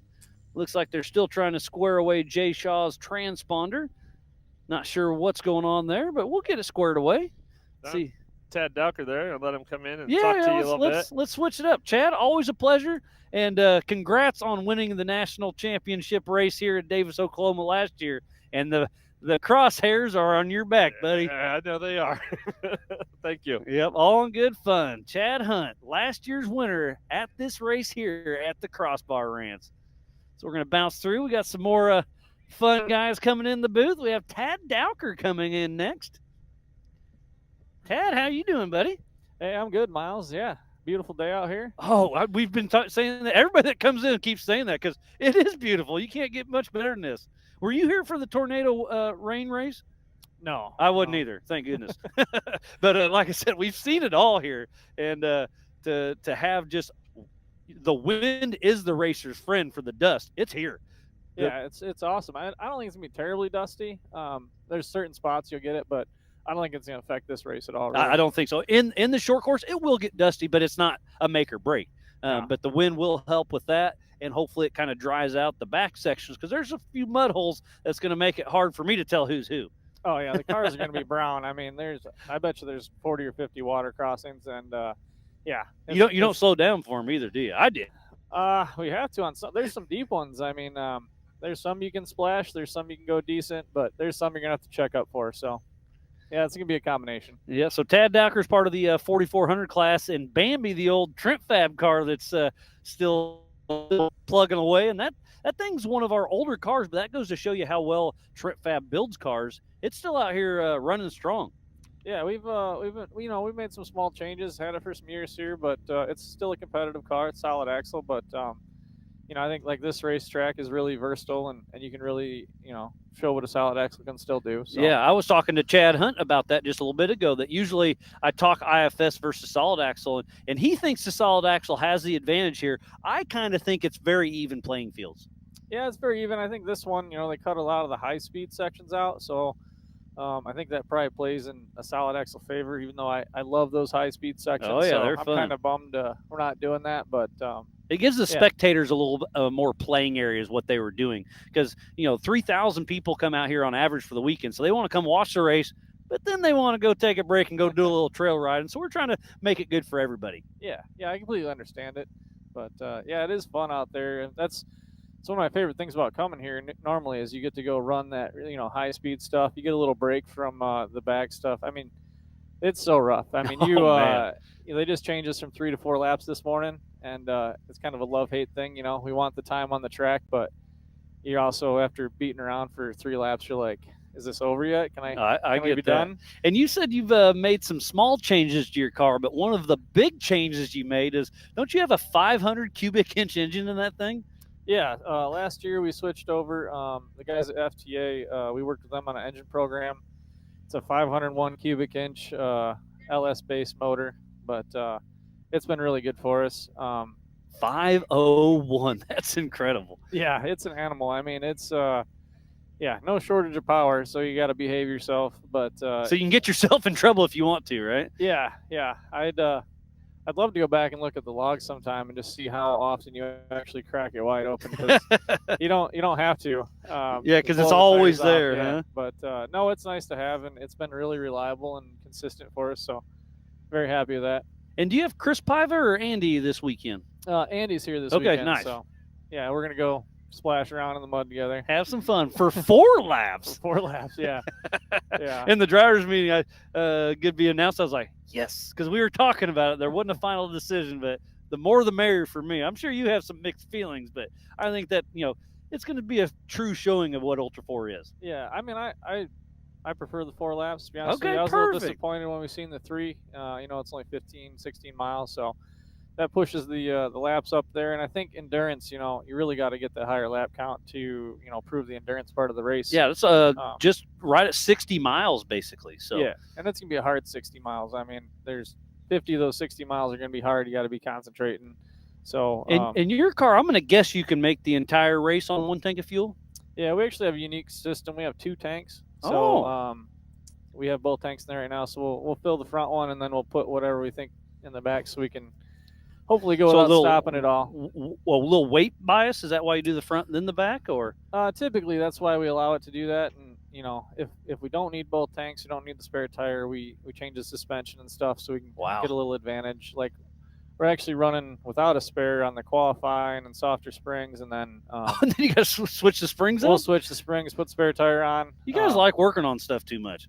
Yeah, I wasn't really sure. They said 15 miles, and it takes a lot of time to get out and change a spare.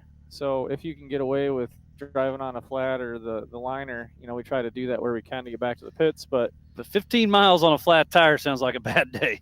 Yeah, I mean, here, it again just depends on the course layout. So we didn't want to make that decision until we got here. But after going out and seeing it, if you get a flat in the first, 4 or 5 miles, it'd be hard to get back around without destroying that wheel. And then when the wheel comes apart, you can take out brakes, you can take out all sorts of done, stuff. So it can be a bummer.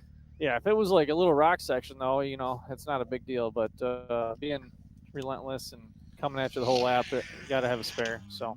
And they got it figured out for Paul Wolf, number 1018, out of Elton, Illinois, with Wolf Racing in that Can-Am, Badlands Off-Road Park, Alltech, VP, Nitto, Raceline, and RCV. He'll be racing 3 times this weekend. In the UTV, he's got the Open and the Pro Modified, and then he'll be racing with you in 4400. And last year, he was winning this race until he wasn't. Yeah. So we'll see how it shakes out. Remind me how you did last year. You were on the podium, right? Yeah, we ended up we took second. We actually came across the line first, but Chad got us on corrected. Adjusted time. Yep. We kind of fought all day. We had a flat tire off the get, and then we lost brakes halfway through the race. So our last 2 laps of the race last year was 0 brakes. So it was interesting. Oh, for sure. Yeah, it was good to get it to finish. But yeah. And I think you shared the podium with Chip McLaughlin as well, right? It was Chad, Chip. yourself, and then Chip. So that was a great podium at Nationals. What was that, October last year? Yeah, that was a fun one. Believe that was the 1227 of Randy Shahan and Garrett Pover out of Wiley, Texas.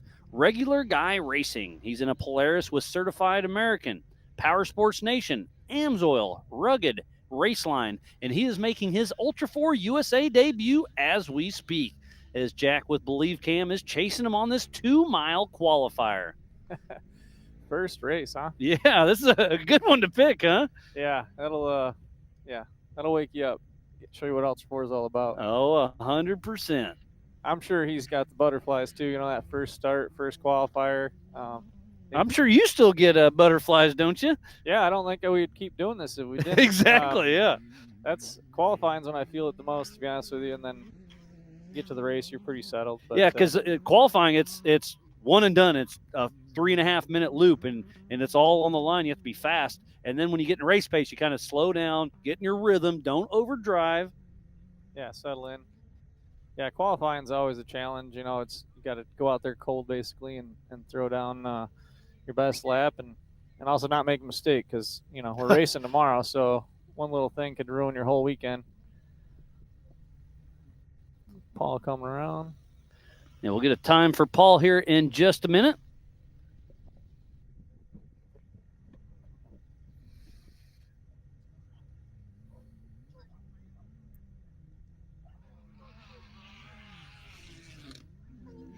So we'll get a time for Paul Wolf here in just a moment. Let me scroll up because I'm sure he's towards the top. Yes, so Paul Wolf just moves into 3rd in class and 5th overall with that run. So his first run was a 2:49. His second run was a 2:43. So he picked up 6 seconds. And I think that's a little bit of an advantage there to run this qualifying course twice in 2 separate classes. But it goes to show you he knew where he could pick up some time. Yeah, I'm not sure if he caught it, but his first run, that almost one of the last corners, he washed out. Oh, I And, did miss that. He went completely sideways, didn't roll somehow, and then came back. So I think it's probably pretty consistent run to run. Just pushed a little too hard that first one. So off the line now, we got his tracker or his transponder figured out as 17 of Jay Shaw out of Trussville, Alabama, with Adventure Lifestyle with CT Raceworks, Can-Am Maverick R, OBOR Tires, Raceline, and Double E Racing. So great to see. I think that's the entire UTV field. So a great. There's a lot of UTVs out there running this weekend. I think we have. Let me get through this. Looks like we'll have about 30 UTVs racing this weekend, which is a great field. Didn't see Perry Mahaney. No, I didn't. So not sure what happened with the bearded Stitch. He's in a newer Can-Am Maverick R. So we'll hopefully he can get his car figured out. Remember, you do not have to qualify. You can choose to take a rear start, but you're here to race, so might as well at least get some seat time, even if you're not pushing it all the way, right? Yeah, I think it. Obviously you can change strategies. I think with the way the course is laid out, it's not a huge deal to start in the back, but there's definitely a couple obstacles. I ran the stock loop yesterday just out of curiosity, and I think it's screen door. I think Okay. that's what it's called. I think that's going to be a bottleneck pretty quick. Okay. So let's talk about this. So this race is on adjusted time. So that means if you take off first, you're racing yourself. If I take off 10th, you're taking off. Basically, I get a 5-minute time credit. So if you get stuck on a rock obstacle and I catch you, that means I've beat you. Yeah, and it can work in your favor both directions. If there's one guy stuck and there's 4 guys waiting, you're getting time on those guys, and hopefully by the time you get there, it's clear. But you never really know. I mean, Chad last year, he started dead last, and he ended up winning the race. Winning the race, yeah. And so last year, it was on his side because he started last, but then worked his way through the field, and then he knew exactly where he needed to be at the end, and you were pushing as hard as you could. Do you remember the time split behind it? I do not. Yeah, we went out on the last lap, and he had I think it was right around 7 minutes corrected time on us when we started the last lap. So to make up 7 minutes, you'd have to push pretty hard. I think we got it down to right around 2.5, 2:20. So, I mean, we did what we could, but he didn't have any idea where he was. His radios were out. So oh, boy, okay. He was running blind. But, yeah, congrats to him for being steady through that race and pushing to the end. You never know. Super solid run. So Jay Shaw is getting ready to cross over the PCI start-finish line. Last time around was a 2:46. Let's see where he shakes out right now. And I'm going to guess they have his transponder mixed up with Jason Washburn. That's what they had to do. I'm going to guess Jay Shaw just got a 2:42. That's my guess.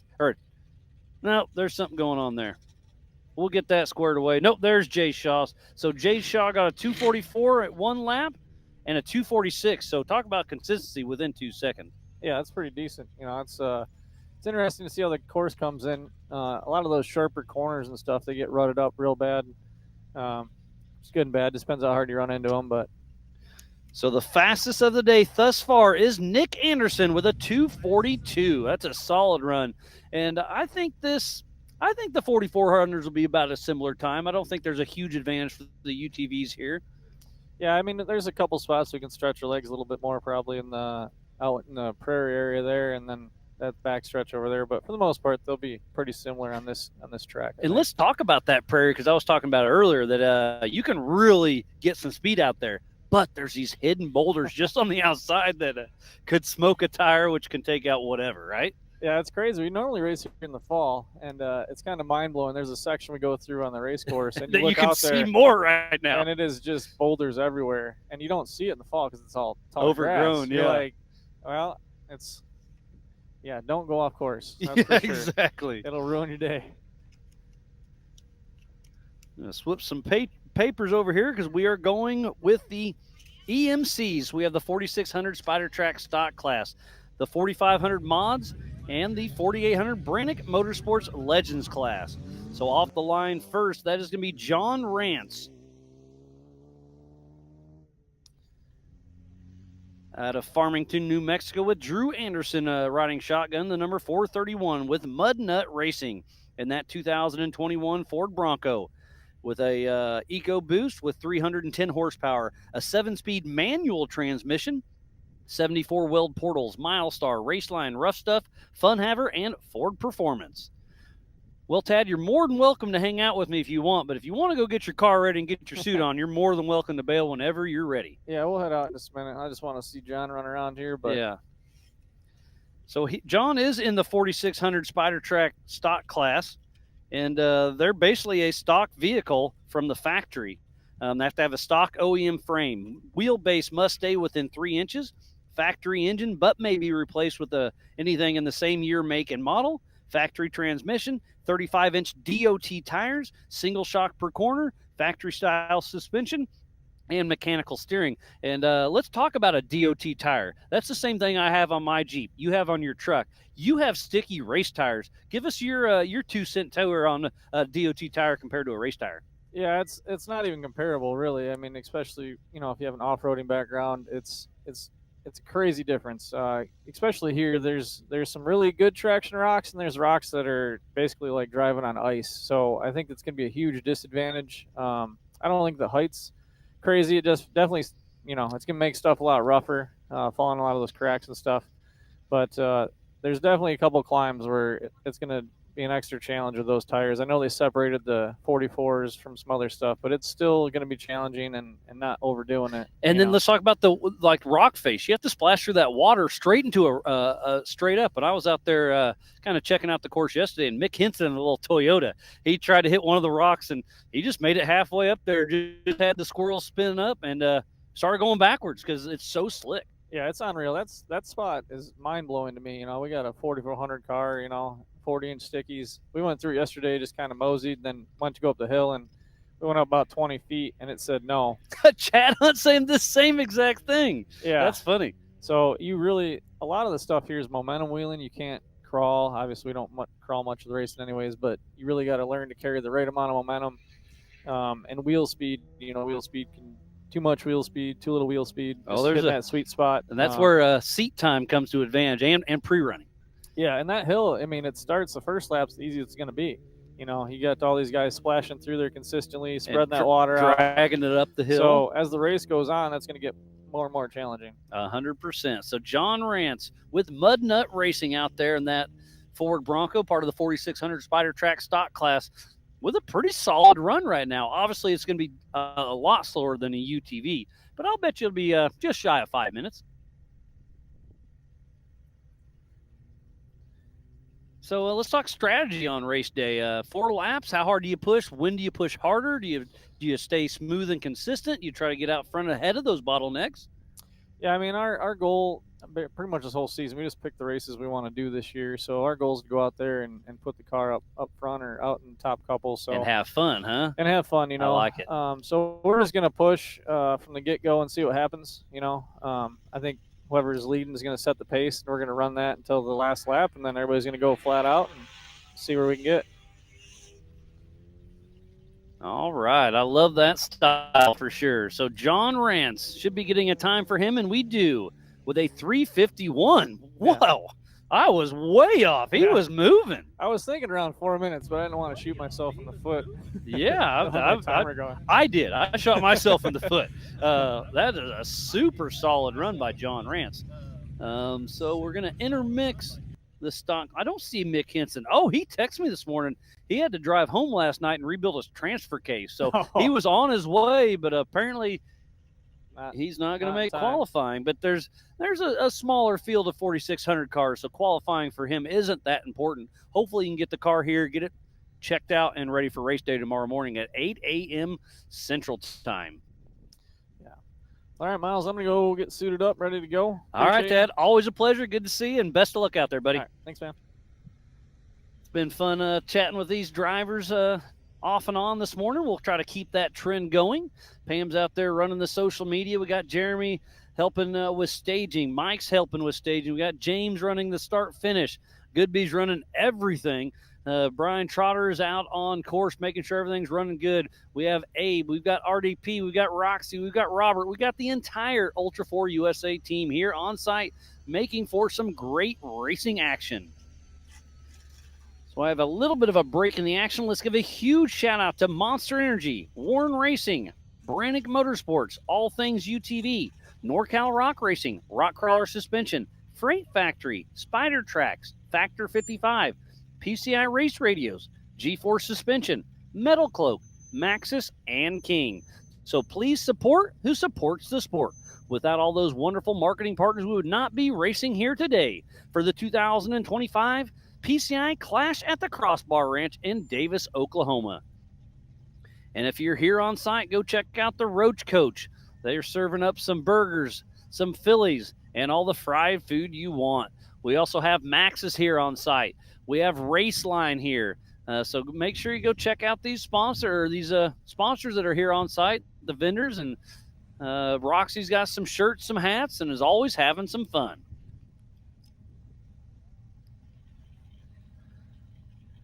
So John Rance, part of the 4600 Spider Track stock class, just threw down a 351. But the fastest of the day thus far, bragging rights goes to Nick Anderson with a 239. So Nick Anderson, I missed that, or probably said it but forgot it. Nick Anderson did a 242 and a 239. And here goes Dustin Robbins. Earlier, his transponder didn't update on time, but he threw down a 242, just 0.3 of a second ahead of Anderson's modified run. And in the open, it is Nick Anderson with a 239. Need to write that down so I don't forget later.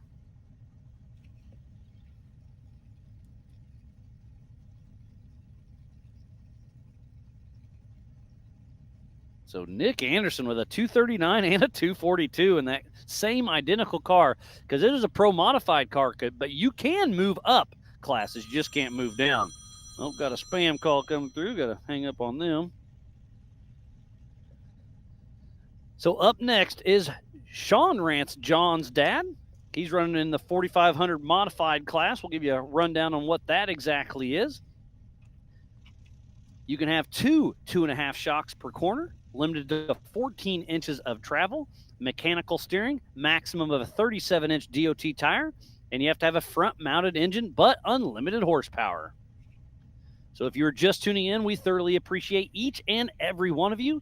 This is the 2025 PCI Race Radios Clash at the Crossbar Ranch. Looks like Larry Smith is tuned in from Idaho. Justin's rooting on his buddy Dustin Robbins. And Gary Kennedy's rooting on Mudnut Racing. We just saw John, and getting ready to take off is his dad, Sean. The Rance family has been racing with us for a very long time, and we love having them out here.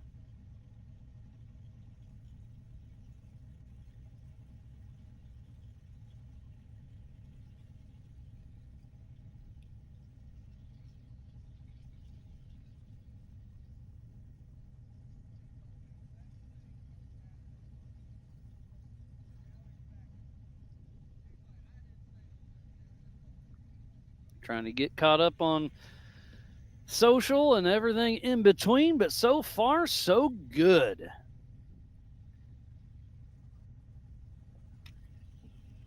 Looks like they're just finishing up doing a little bit of watering out on course.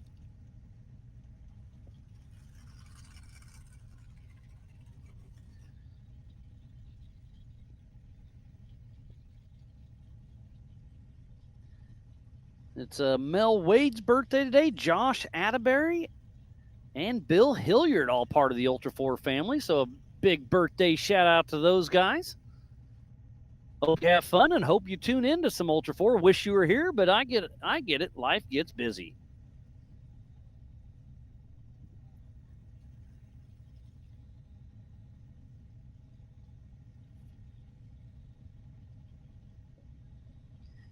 And if you're just tuning in, this is a 2-mile qualifying course. Getting everything set up for this afternoon's race and tomorrow's race. Today we'll be racing the Youth 1000s here in just a little bit. And then we'll do the 4900 stock and open, and then the 4900 Pro Mod. And then tomorrow morning, everything is Central Time. We're in Davis, Oklahoma. 8 a.m. we'll kick off the EMC classes. High noon, the Youth 170s. And 1 p.m., the biggest and baddest names in our sport, the 4400 Unlimited class will take off tomorrow afternoon. It's going to be great. We've got the Area 51 guys out there doing our recovery and helping out on course. They've been a huge help every time we've been here. Great group of guys, and they just have fun and know how to have fun, and been just a tremendous help helping Trotter and everybody in between. There's Jeremy Dickinson right in the center of your screen helping with staging. I see Cody St. Clair, Ben Ertl, and Scott Farley getting ready. Obviously, we're just fine-tuning this short course just a little bit.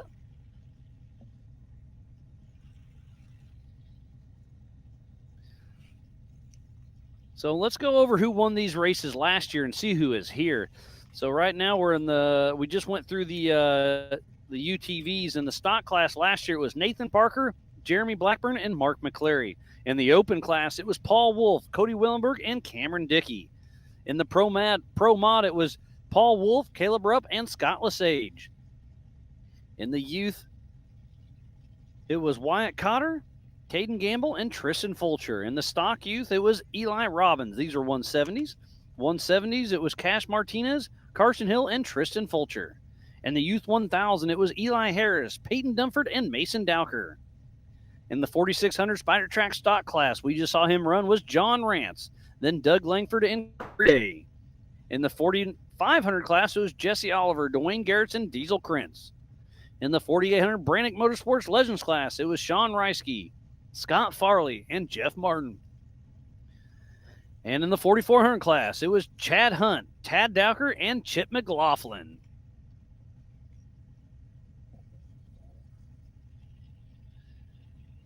It's been a great morning of of qualifying so far, and we're just over the halfway mark of our competitors. See Chad Hunt's got his car down here. See Chip's got his car ready to rip, and off the line next is the 45-31 of Sean Rance with Chuck Richardson riding shotgun out of Aztec, New Mexico with Mud Nut Racing. He's in that beautiful 1976 Ford Bronco Jesse Hames fabrication chassis. He's got a Richardson's Performance Windsor 460 small block with 600 horsepower. He's got Milestar wheels, Milestar tires, Raceline wheels, and Brannick Motorsports. He's been racing with us at King of the Hammers and Ultra 4 since 2012. He's raced every single Everyman Challenge at King of the Hammers since. Hasn't missed a Western Ultra 4 Series race. He was the Western champion before. He's won in Moab. He's won at Vegas to Reno. He's just one of the good old boys that likes to come out here and have some fun with us.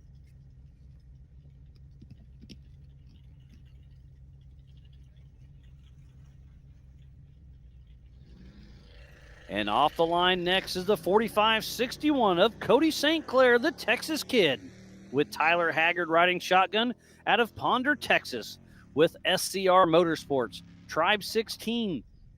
He's got a Tribe 16 chassis, Thompson LS 408 stroker with 600 horsepower, Raceline wheels, full throttle batteries, PSC, Brannick, Warren, and Rufus Racing.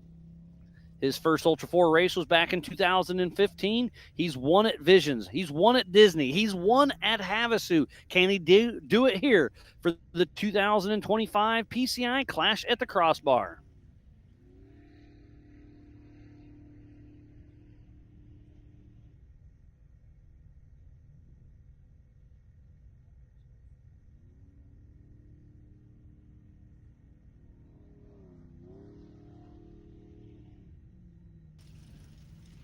So we have Sean Rance and Cody St. Clair out on this 2-mile qualifier, getting everything set up for their race tomorrow morning, 8 a.m. Central Time. A lot of chatter through the PCI race radios today, keeping everything running, and it's only going to get busier once the race starts. And once I go to Rockface, I've got a 50-amp PCI race radio I'm going to set up for recovery and myself to keep in tune with everything going on, because I'll be pretty remote out there. But it's a fun spectating area, and you can make it there in anything that's got a little bit of ground clearance in four-wheel drive. So it's going to be a great spectating area, a huge parking lot, and it's going to be an absolute show.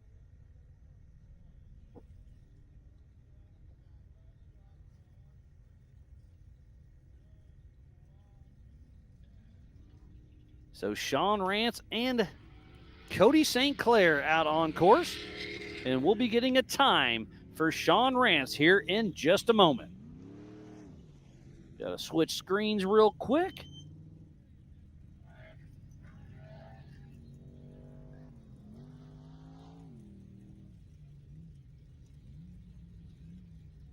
And Sean Rance is now our fastest EMC qualifier with a 3:07. Great run for Sean Rance. We'll see what kind of run Cody St. Clair can put up. Looks like Ben Ertl just takes off with Mike Jury riding shotgun out of Oklahoma City, Oklahoma, with JK Gear and Gadgets. He's in his 4500 modified class in that Jeep JK with an LS3 525 horsepower, Seat Time Syndicate, Advanced Driveline, Raceline, Barnes four-wheel drive, and USCG. His first ever race with Ultra 4 was King of the Hammers 2024. Fairly local to us here in Davis, Oklahoma.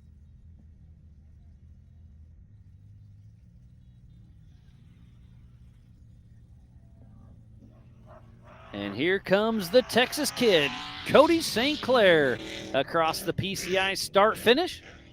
We'll see what kind of time we get for Cody St. Clair. He is second in class, just behind Sean Rance.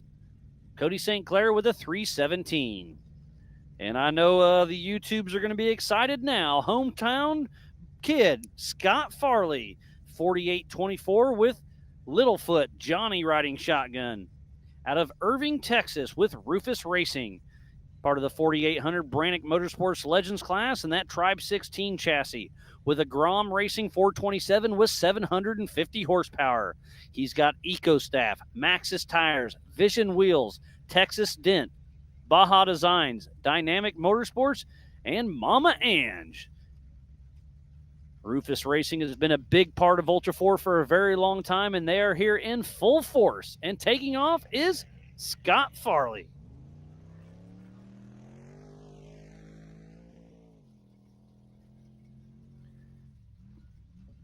Looks like Flamingo Chick is tuned in. Excited to see Scott run.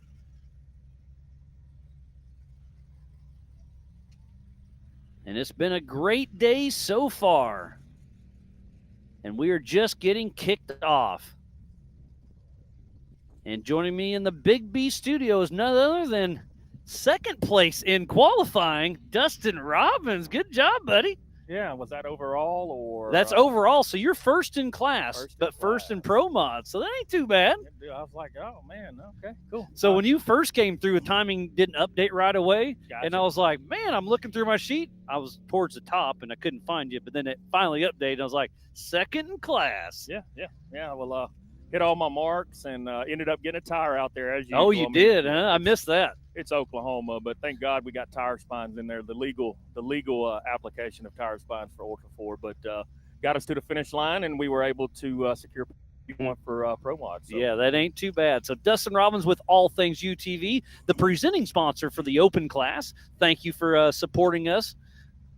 Yeah, man. I think I'm going to say unofficially, I think I may have more UTV miles than lapped, accomplished miles in Ultra 4 than any other driver that I know of. Huh, that'd be an interesting stat. You've definitely been racing with us for a long time. Yeah, and this was my first race back in the 2017, tornado. right? Whatever year it was, the tornado year. I mean, I think there was like 5 touchdowns, 7 inches of rain, and it was. I missed that race. It sounded terrible though. So Ben Ertl just crossed the line. He is third in class with a 3:26. So still a very solid run for him. So give us your rundown on All Things UTV and exactly what it is. It's exactly as the name says. It's All Things UTV. We have a power sports shop. We don't sell new units, but we service, accessorize, and repair. We've got 85 years combined technical mechanic experience. Well, that's not too shabby. No, it's pretty wild. And we're located in Decatur, Alabama, as far as our storefront, our brick and mortar shop. And but you ship UTV parts all over the world. You shipped me some axles. Yep. You've been a great customer. Yeah, need to get you back into riding more and breaking more stuff. Well, I got a Jeep now. I sold the UTV. I'm sorry. Okay, that's all right. So I do own all things Bronco.com. All right, as well, so, nice. You're getting a dabble in a little bit of everything, huh? Yeah, that's pretty cool. But the all things UTV side of it is it's exactly as the name says. We do all things UTV. We ship all over the country. We have probably 50 brands that we pull from, warehouses all over the United States. Lots of next day, 2-day, 3-day shipping. We ship real fast. That's awesome. So Scott Farley is now our fastest in the 4,800 class with a 2:51. What a smoking run. And taking off the line just there was Jeff Flanagan with Eric James out of Disney, Oklahoma with Flanagan Motorsports. And that bent fab chassis with an LS3, Max Motorsports, Kenny Island Spirit, Schultz Creek Campground of Disney, Rocks and Docks Rentals, and CMT Trucking. And then we just had another one take off. I missed it. It was Ryan Bell. He's our local hero out of Weatherford, Texas, with Michael Cathy riding shotgun with Throttled Out Racing, that Jimmy's 4x4 48P chassis. He's got an LS7 500 horsepower, Crossbar Off-Road Park, Bell Electric, Mike Cathy Foam, Weatherford Sign Company, and NTX Mobile Repair. So we got a lot of great competitors out there, and to be sitting P1 in class, second overall, you got some bragging rights. Ah, man, I know better than that. But the There's a smile lot on of your rocks face out showed me you there, had yeah. fun. Oh, I did have a lot of fun. I hit all my marks, like I said. Can't ask for anything different than that, So it was a good day. So let's talk about the race strategy. You going to be pushing hard the entire time? Because I saw on old social you were excited to come back. Since this was your first race, you're going to celebrate it with a podium finish, huh? Oh, yeah, that's right. Just come back from a hip, I'm recovering from a hip surgery on February 19th. I didn't know you were that old. Yes, I am. We are getting old, aren't we? Yeah, we are. So, but recovering from that, and didn't really know how the day was going to go yesterday, and I was ready to pull out of the entry list if something was weird, but I feel pretty good. So, Okay, well, good. yeah, I'm glad to hear that. I do not recommend, if I can mentor in anything, then I do not recommend racing to hurt yourself. Oh, no. Yeah, especially fresh off that. Yeah.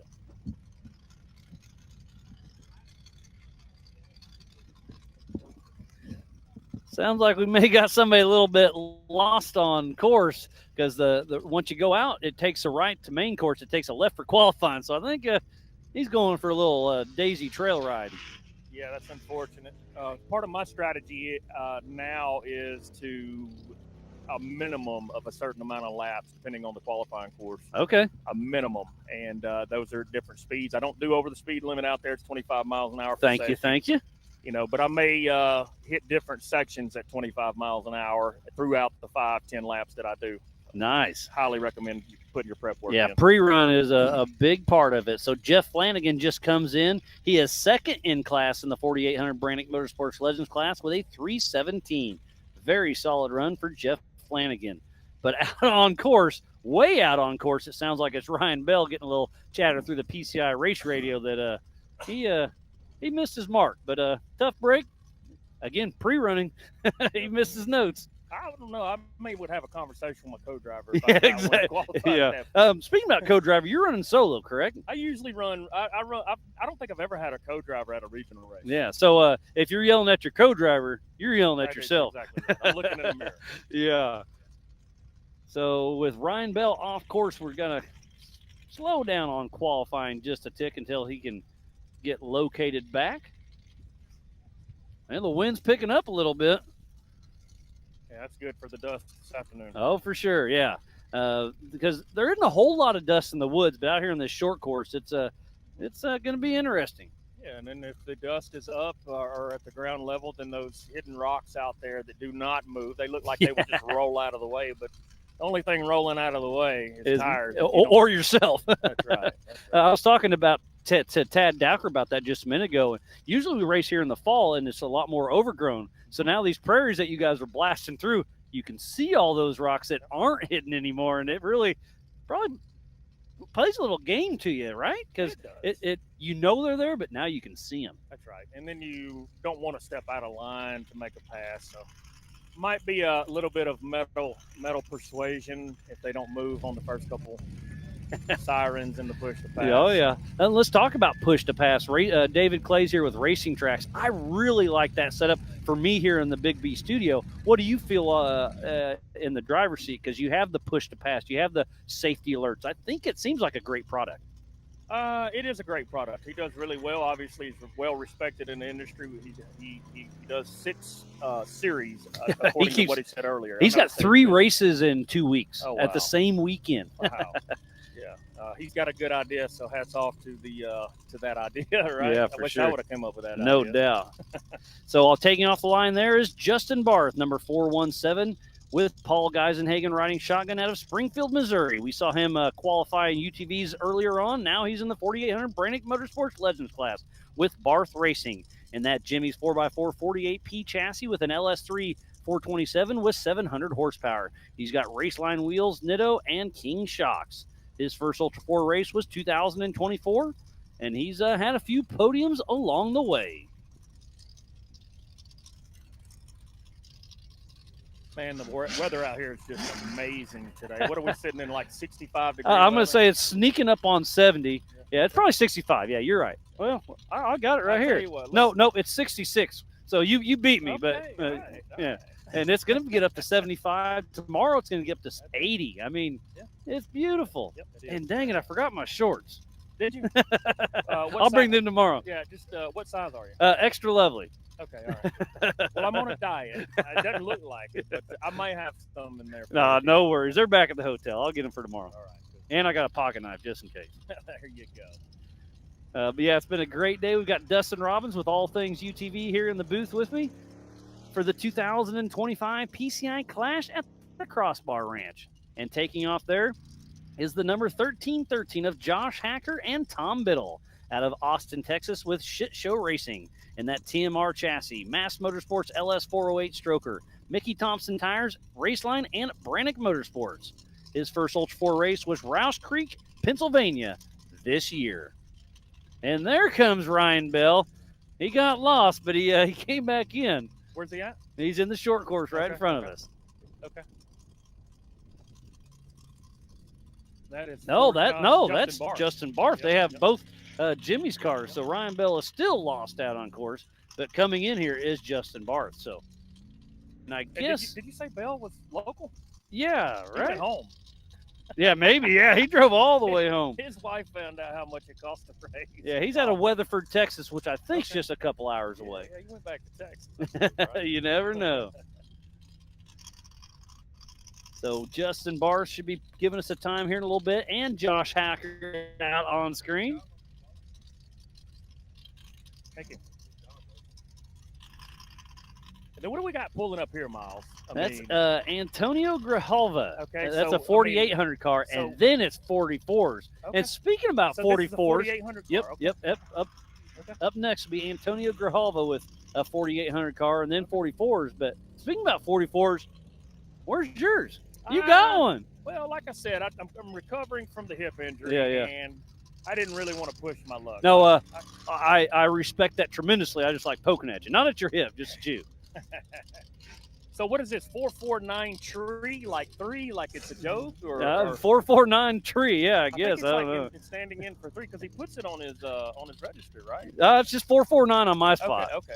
Yep, that's Antonio Grijalva with Ricky Rickards riding shotgun out of Mesa, Arizona with Let's Roll Off-Road in the OG Let's Roll Off-Road chassis with a Herbert's Motorsports LS3 with 700 horsepower. He's got a Let's Roll Off-Road, Nacho Lights, Moab Off-Road, Yukon, ADS, and Canyon coolers. His first Ultra 4 race was Havasu 2023.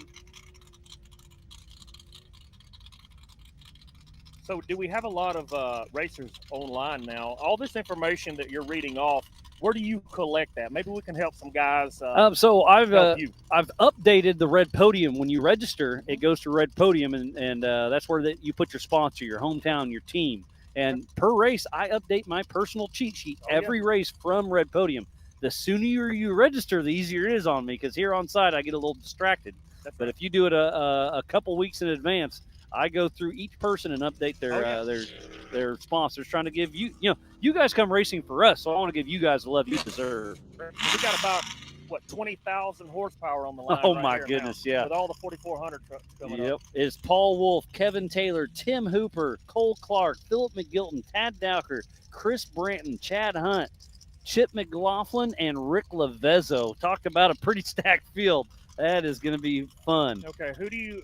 All right, gentlemen's wager, right? Uh-oh. All right, you owe me a soda pop, Oh, Coca-Cola in Alabama, or a Coke, yeah. Can I And borrow one? and a Coke is across all flavors. I okay, get in you. Alabama. Okay. So who do you got? Man, Paul, so for qualifying or Yes, for race? qualifying. Let's Paul pick- Wolf's going to be hard to beat. I think Phil McGilton to do well. Cole Clark, I'm going to be interested to see how he does in that UTV because power to weight ratio, 465 horsepower, and that thing can't weigh but what, 3,000 I would pounds? say I don't want to get into weights. There's some technical there. Yeah. And I'll be honest, I can't count anybody out, but I think, if it's one person, Paul Wolf's going to be tough to beat at Yeah, qualifying. he's pretty. And he's already been on this course twice. he has. So Yes. I think that's an advantage there. Yes. Yeah, he's hard to beat. And I'm actually going to step away for just a moment. yeah. So take over for me for about 2 minutes. I'll Okay, be right sounds back. good, sounds good.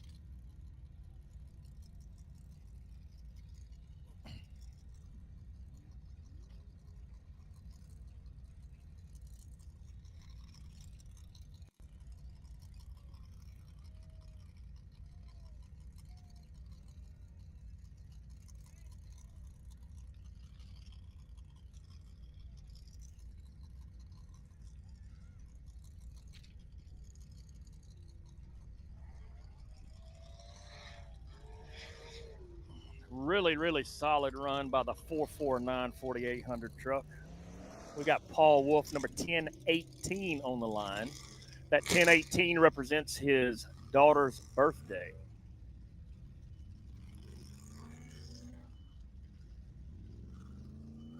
Paul Wolf is a known Nitto driver. Radflow shocks on the car. That is a UFO chassis.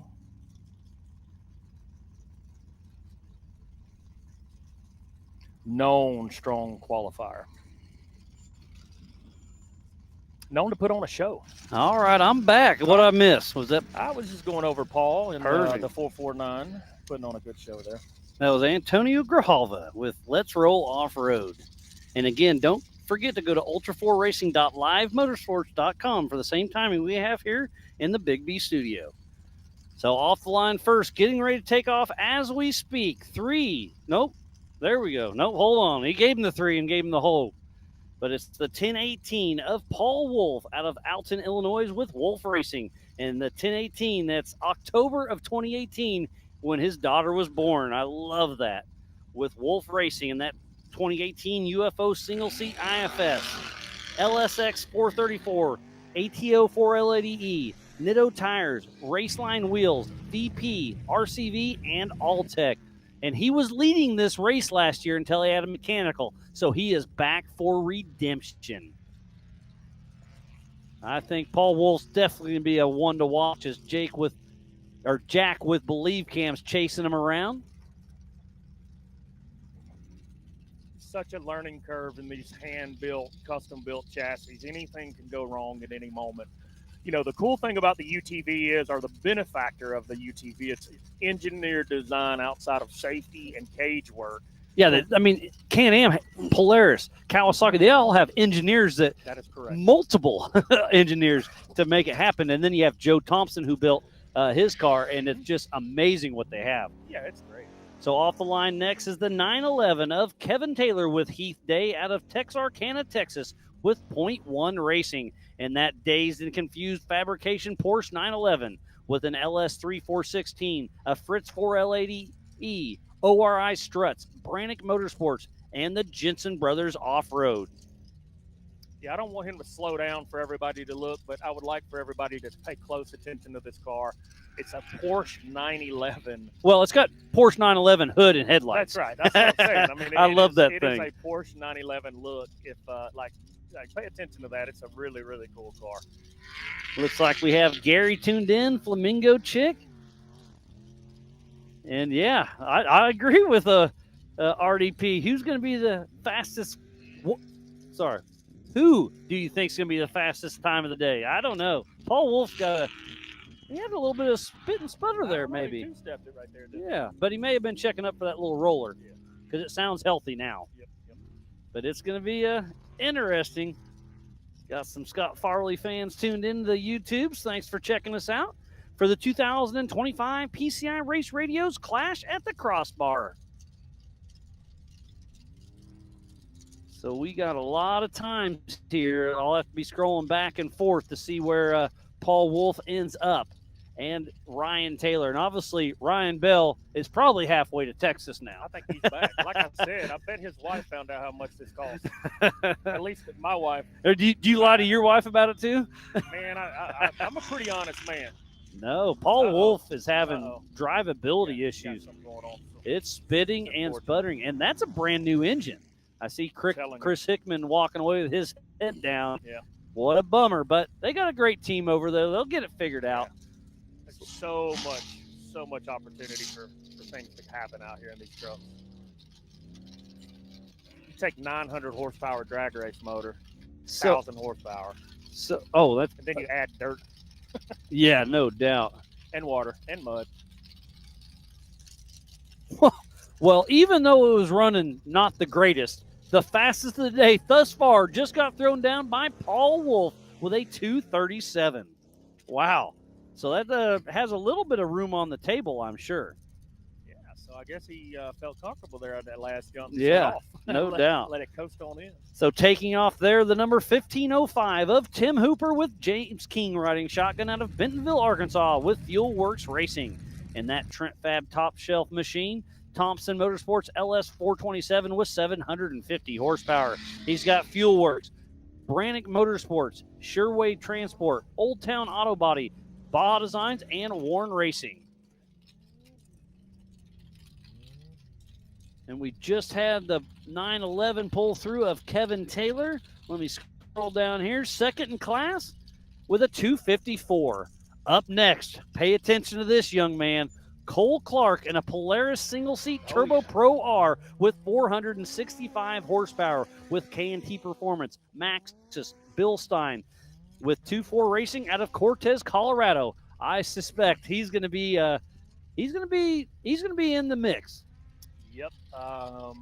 We've got a lot of UTV fans out there, and it's pretty neat to see this car come out here. And I believe this is the first regional UTV 4400 entry.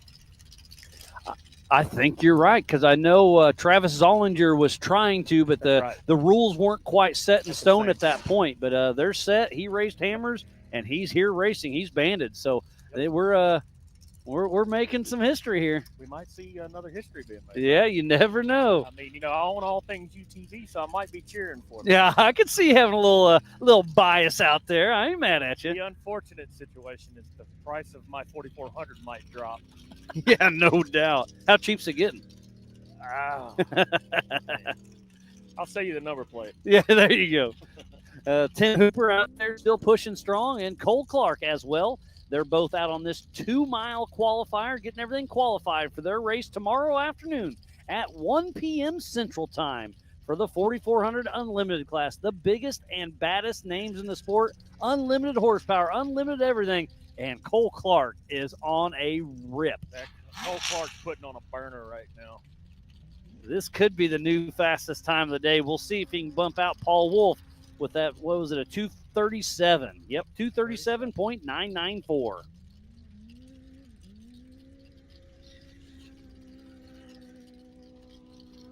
We got some North Shore Raceworks fans out there. They're up. They're about 2 more down the line, so stay tuned in. And Ken's rooting on Kevin Taylor with a 911 and those ORI struts. So we should have a time. Who just took off? I can't remember. Who just finished? Fuel Works. Tim Hooper. That was a 10:15, right? No, 15:05. So he is second overall with a 2:50. So very solid run for Tim Hooper. So we're waiting for Cole Clark, and I'm going to the top of my screen. at ultra4racing.livemotorsports.com because I think he's going to be there, and he is. Oh, my goodness. 0.3 of a second split Cole Clark and Paul Wolf, but Cole Clark has bragging rights right now. And for the Ultra 4 USA point system, the fastest qualifier per class gets 7 extra points. So that's that can be important towards the end of the year. It can. It gets really tight there at the end. Got Phil McGilton here with Yokohama Southern Tire Mark. Oh, and I am sorry, I was wrong. I was reading the wrong screen. Okay. Cole Clark got a 2:34. He was 3 seconds ahead of Paul Wolf. I was reading the wrong the wrong column there. I apologize. So 2:34 by Cole Clark. What a rip. So off the line next is Philip McGilton, number 47 out of Tuscaloosa, Alabama. Fairly close to yourself. Yeah, Alabama guy. With 47 Motorsports and that Campbell chassis single seat IFS with a Schofield Performance LSX 454.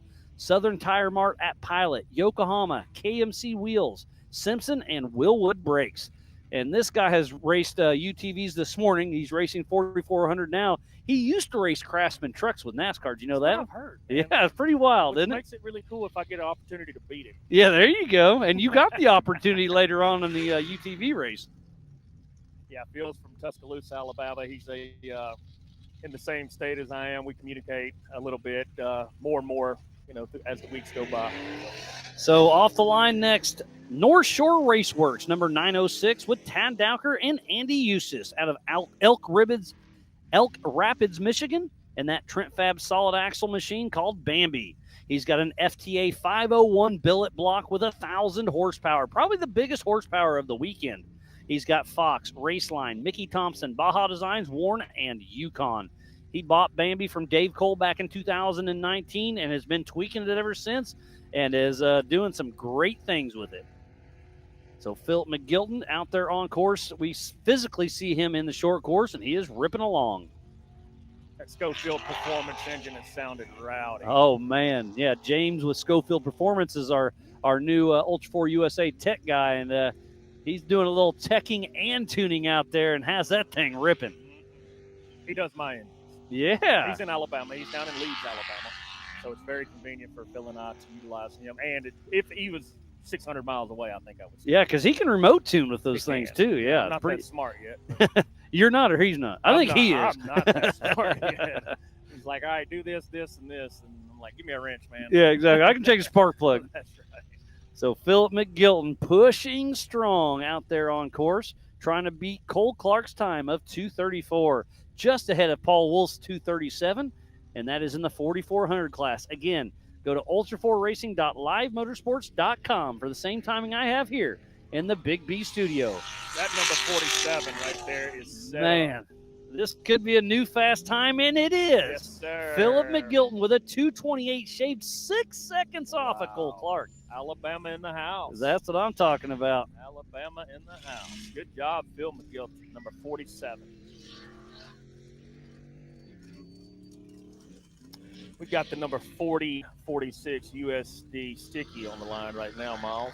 And that is Chris Branton with Ryan Webb riding shotgun out of Bossier City, Louisiana with Upside Down Racing.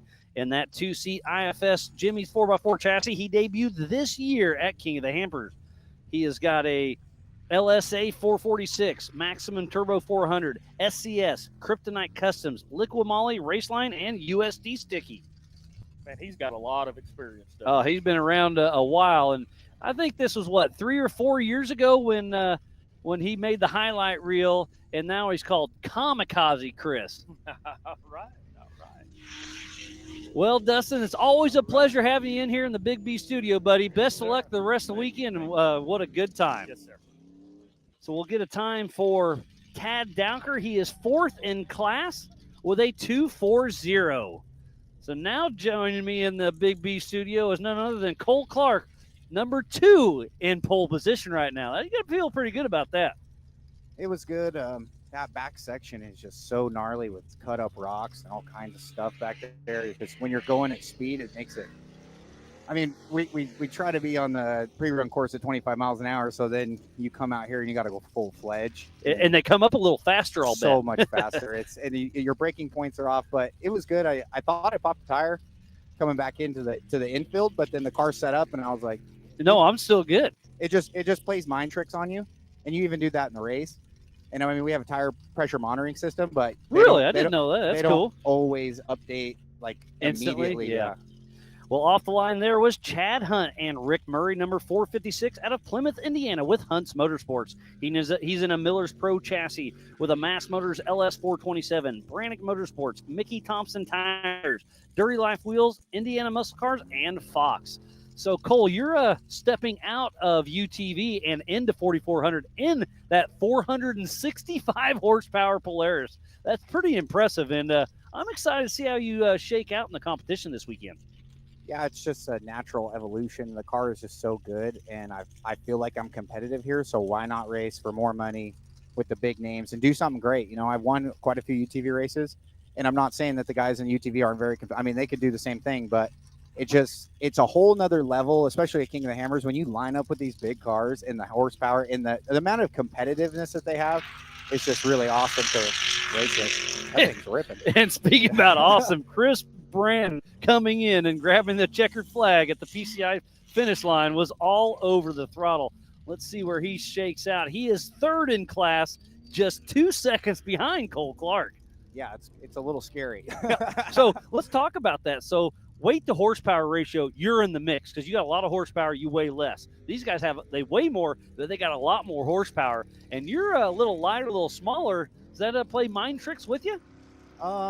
You know, you feel like you're smaller, but once you get out there and you're racing, you feel it's not as weird. You know, Okay. I really thought it was gonna be different, especially at King of the Hammers with the high speed. You know, Raul started behind me this year, and he's a hound, and he's talking to me in the lineup saying, "You better watch out," Because I'm coming for you, huh? and it was so dusty. And I couldn't see anyone, and there was a car in front of me. So I'm like, Raul Gomez, 2-time King of the Hammer champion, Is on your butt. I can't see the guy in front of me, which means he can't see me. So, Oh, boy. so you really got to get it. But we don't race it at 160 or 460. It's way too much for the car. It doesn't even hook up. So I race it at like 8 pounds of boost. It makes around 350 horsepower. Okay, but it's up to 465. You can even turn it up higher if you Oh, want to. boy. But you have to match the clutch weights with Yeah. that. So off the line there was Chip McLaughlin and Brad Christensen, number 4, out of Denton, Texas, with Rufus Racing. He's in that Tribe 16 2-seat IFS Irene with a Grom LS7 900 horsepower, Maxxis, Vision Wheels, EcoStaff, Baja Designs, Dynamic Motorsports, Mama Ange, and the man above, Zandy. So let's get a time for Chad Hunt, our current winner of last year's race here. He is 6th in class with a 243. And who just took off? I think that was Rick Levezzo. Rick Levezzo. All right. Is that a new car? No, he's had that one for a little bit.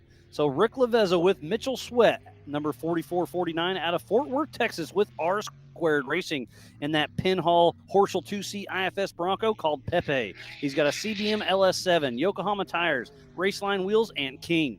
So that was a Pinhall car. They built it.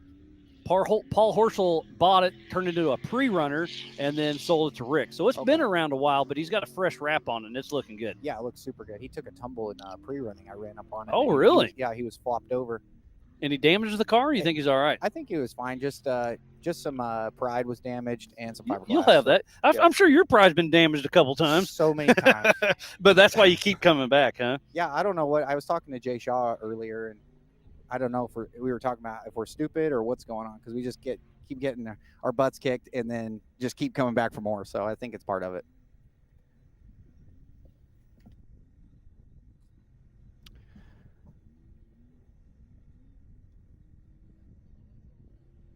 Looks like just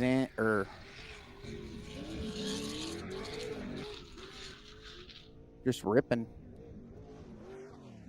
Chip McLaughlin just came across the finish line. Looks like he is 5th overall with a 239. So we have our last car out on course, which is Rick Levezzo for this morning's qualifying run.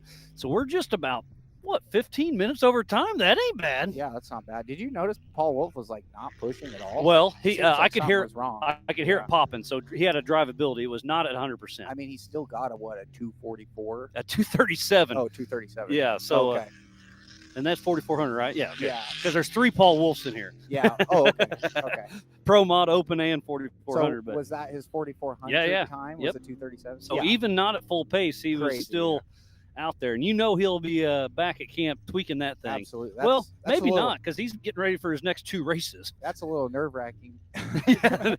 Knowing he was not Yeah. at 100% and having Absolutely. some issues. Man, he ripped. He's super fast, and it sucks to beat somebody on whenever they're not having their best performance. I want everyone to have a good race. So Well, you still got your day tomorrow. oh, absolutely. I have 4 laps, and you know what's weird this year? Everyone keeps saying it's more difficult. I think it's a little easier just because going downhill all those rocks like we did last year, really like you bang the car and stuff. Going up's a little easier. It unloads the front end. Okay.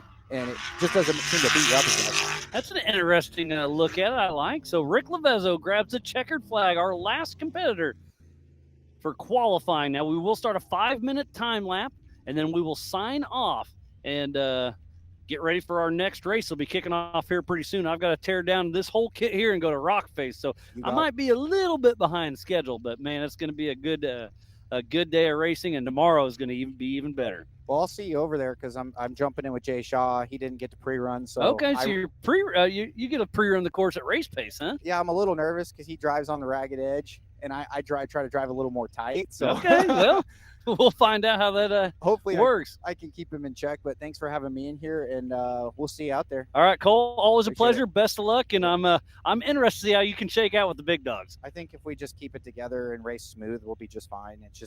We just need to take care of the car. I mean, everybody says that, but actually implementing it when the visor goes down, that's what's most important. 100%. All right, well, best of luck, buddy. Yep, thank you. Well, it's been a great morning of qualifying. Thank you, everybody, for tuning in. Let me get some info real quick.